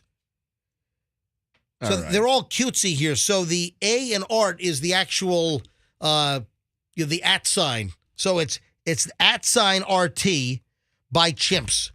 I doubt it's really by Chimps. Okay, and they're saying it's this is I guess a famous artist named Karen Bystedt curated the monkey art at the New World Symphony Center in Miami, across from Art Basel. Pink is one of the out-of-state collectors who bought some of the first art even ahead of the exhibit opening yesterday. So I think I only see one piece, and it's this pink and light blue and black on canvas. It's just paint smeared everywhere. I'd rather have the elephant. Remember the elephant that painted? That's right. This is kind of like what artists do, though. I mean, I think it's awesome. Half the great art out there looks like garbage. Yeah, I mean, I got to be honest. I can't tell a difference between this chimp abstract art than from half of the human drawn abstract art. It looks like a Chuck Conley. Let me see. I mean, you go to Pink's house, and she has this big piece of art on the wall. That's actually kind of cool looking. You're like, that art looks like crap. You go, a monkey painted it. Like, it's fantastic. Great talking point. Now, did he use his feet to paint it? She spent $5,000 on this painting, apparently. How rich is the monkey? Of chimp art. The monkey cut off its own ear. So if it's the monkey pursuing its passion of art, then that's better than picking coconuts? No, somebody's the piece that she bought. She purchased a large acrylic on black canvas featuring vivid swaths of blue, white, and pink. The piece is called Art by Patty and Kramer, the name of the chimpanzees. And the purchase will benefit Save the Chimp Sanctuary over in Fort Pierce. Yeah, okay, so this is a chimp habitat. It's a chimp sanctuary. All right. I'm looking, there's a ton of chimps at this place. Listen, I need to come up with a bunch of chimps just to exploit them so I can pocket all the coin here. Okay, that's not what this place is doing. This sounds like a legitimate chimp charity. It is. It's a chimp charity. I mean, the coconut water, it's a for-profit company using these chimps. We need to get into the for-profit chimp art business is what we need to do. Sounds like something they would sell at the Tiger Kings. If what's-her-face, Carol Baskin, can figure out how to get a tiger to walk through a puddle of paint and then walk on a canvas, she'd sell that and it'd be a charity. Speaking of chimps selling art, you know that some of those Hunter Biden paintings were going for $500,000? Mm-hmm. Did you know? How does this stuff look? Did you know you know what he does? He takes old cocaine straws and he blows. No, listen, I'm not kidding. Well, but he does.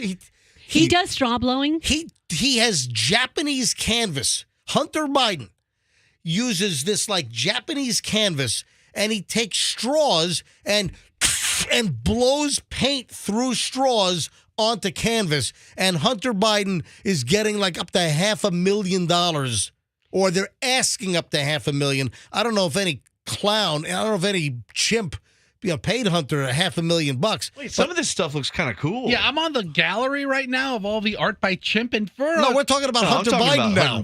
Oh, okay. Yeah, well, Hunter better be careful that he doesn't mix up his straws and take like his paint blowing straws and snort through those and snort up paint.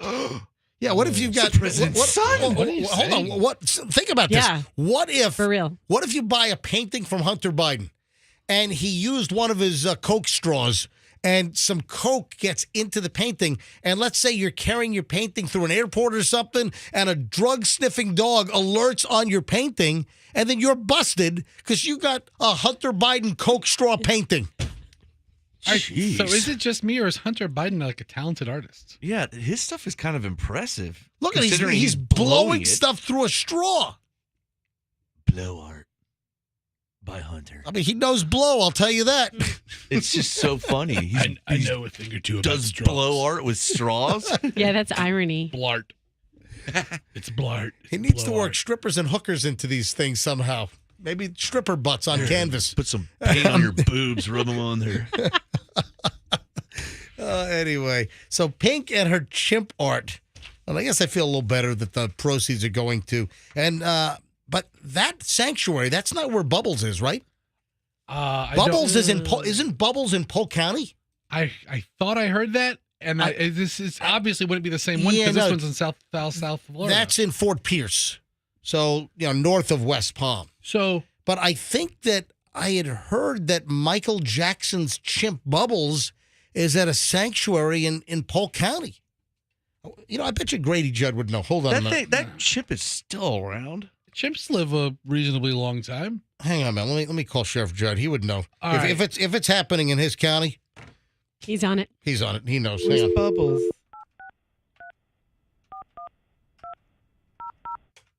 All right, calling Sheriff Judd. Hey, Fester, pick up the phone. All right, pick up the phone. See if Sheriff Judd can take our call. In the final minutes of the MJ Morning Show here on a Thursday. Bubbles is probably the most famous chimp, huh? Yeah, the the guy one from the BJ and the Bear. BJ McKay, and this is my best friend, Bear. Do you remember that He's show? a monkey. Roxanne, do you remember BJ and the Bear? Never seen that. Get the audio. Get the theme song, Andrew. And the bear was a monkey, which is weird. No, it went to his voicemail. Hang on a second. Let me call.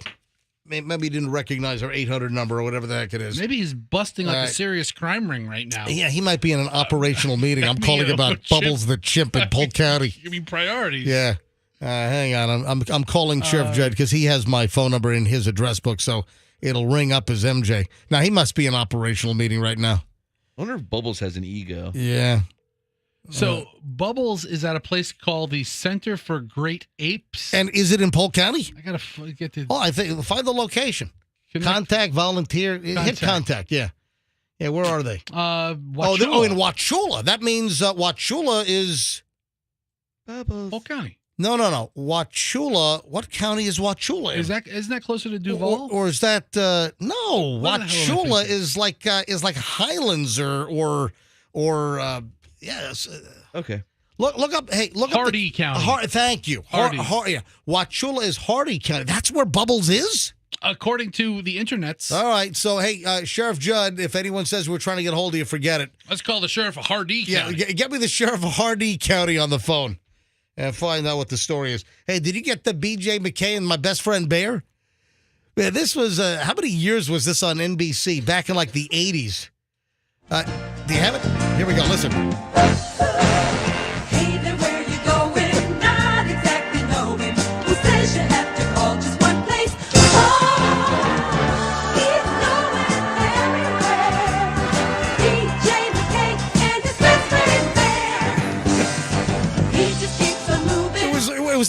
over-the-road truck driver that had a chimp in the cab, right? Yeah, that's not weird. Wouldn't that be a mess? New dreams and better scenes. Best of all, I don't pay property tax. Was it Greg Evigan? Was he the star of B.J. McKay and My Best Friend Bear? Remember when they used to have theme songs on TV shows? Like a 2-minute opening to the show. Hey, less theme song. Give me more. Give me more Chimp. Places new and ladies too. I'm B.J. McKay and this is my best friend. Dump it in the cab. Oh my gosh! It's a play. It's a musical. Oh, Sheriff Judd's on hold. Oh boy! All right. Well, listen, it's not his county though. All right, Sheriff Judd, how you doing? I'm doing great, MJ. How are you this morning? Hey, thanks for phoning us back. We were just calling because we wanted to know. We have the answer now, but we thought that Michael Jackson's Chimp Bubbles was at a preserve in Polk County, but we found out we think it's Hardee County. Hardee County is south of us. Yeah. So for whatever reason, I thought that Bubbles the Chimp was in your county, but Bubbles is in Hardee. Well, has anybody interviewed the chimp yet to see what he had to say about Michael Jackson's conduct, whether it was nefarious or not? That's a good question. Yeah. Sheriff, thank you so much for calling us back. Anything interesting you want to report? No, everything's going good right now. We're putting bad guys in jail. In fact, we caught us a real heavy-duty guy the other day. He walked out of a store with a $2.19 soda.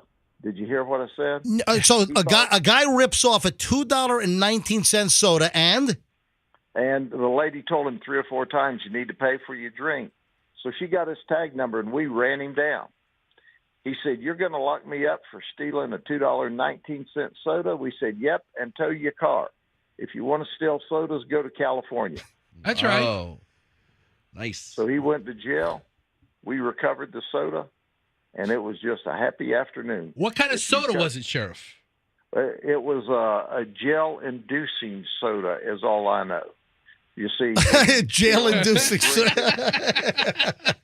It causes you to go to jail. Oh man! It was At the Mr. end of the day, if you want to steal, go someplace else because this is a low crime area. Yeah. And we'll put you in jail even for stealing a $2.19 soda. Don't mess around with Sheriff Judd in Polk County, folks. Sheriff, great having you on. Thanks for calling back. Y'all be safe. You too, Sheriff. Look at that. Look at that. Look at that service right there. Jeez, that's pretty hardcore. Yeah, I'm telling you. Seriously. $2 soda, you're going Listen, down. You got to take down the low and the mid-level crimes because those add up to the larger crimes. Yeah, I love it. You know, you got to do it. It's like broken windows policing. It does work. All right, let's get the hell out of here, man. This has been a weird show today. This has been a very odd show. Yes, Rox. I have a little follow-up from something we did earlier. My cousin texted me photos of people at Publix. Oh, I thought hemorrhoid cream. Oh. No, wiping down self-checkouts. And he's like, I think they heard you guys because it was like right after the time when we were talking about that. Really? No, I'm sure they have a routine at Publix. I'm sure they keep things clean. Yeah. Of course they do. But it was funny. Self-checkout is a pleasure. Yes.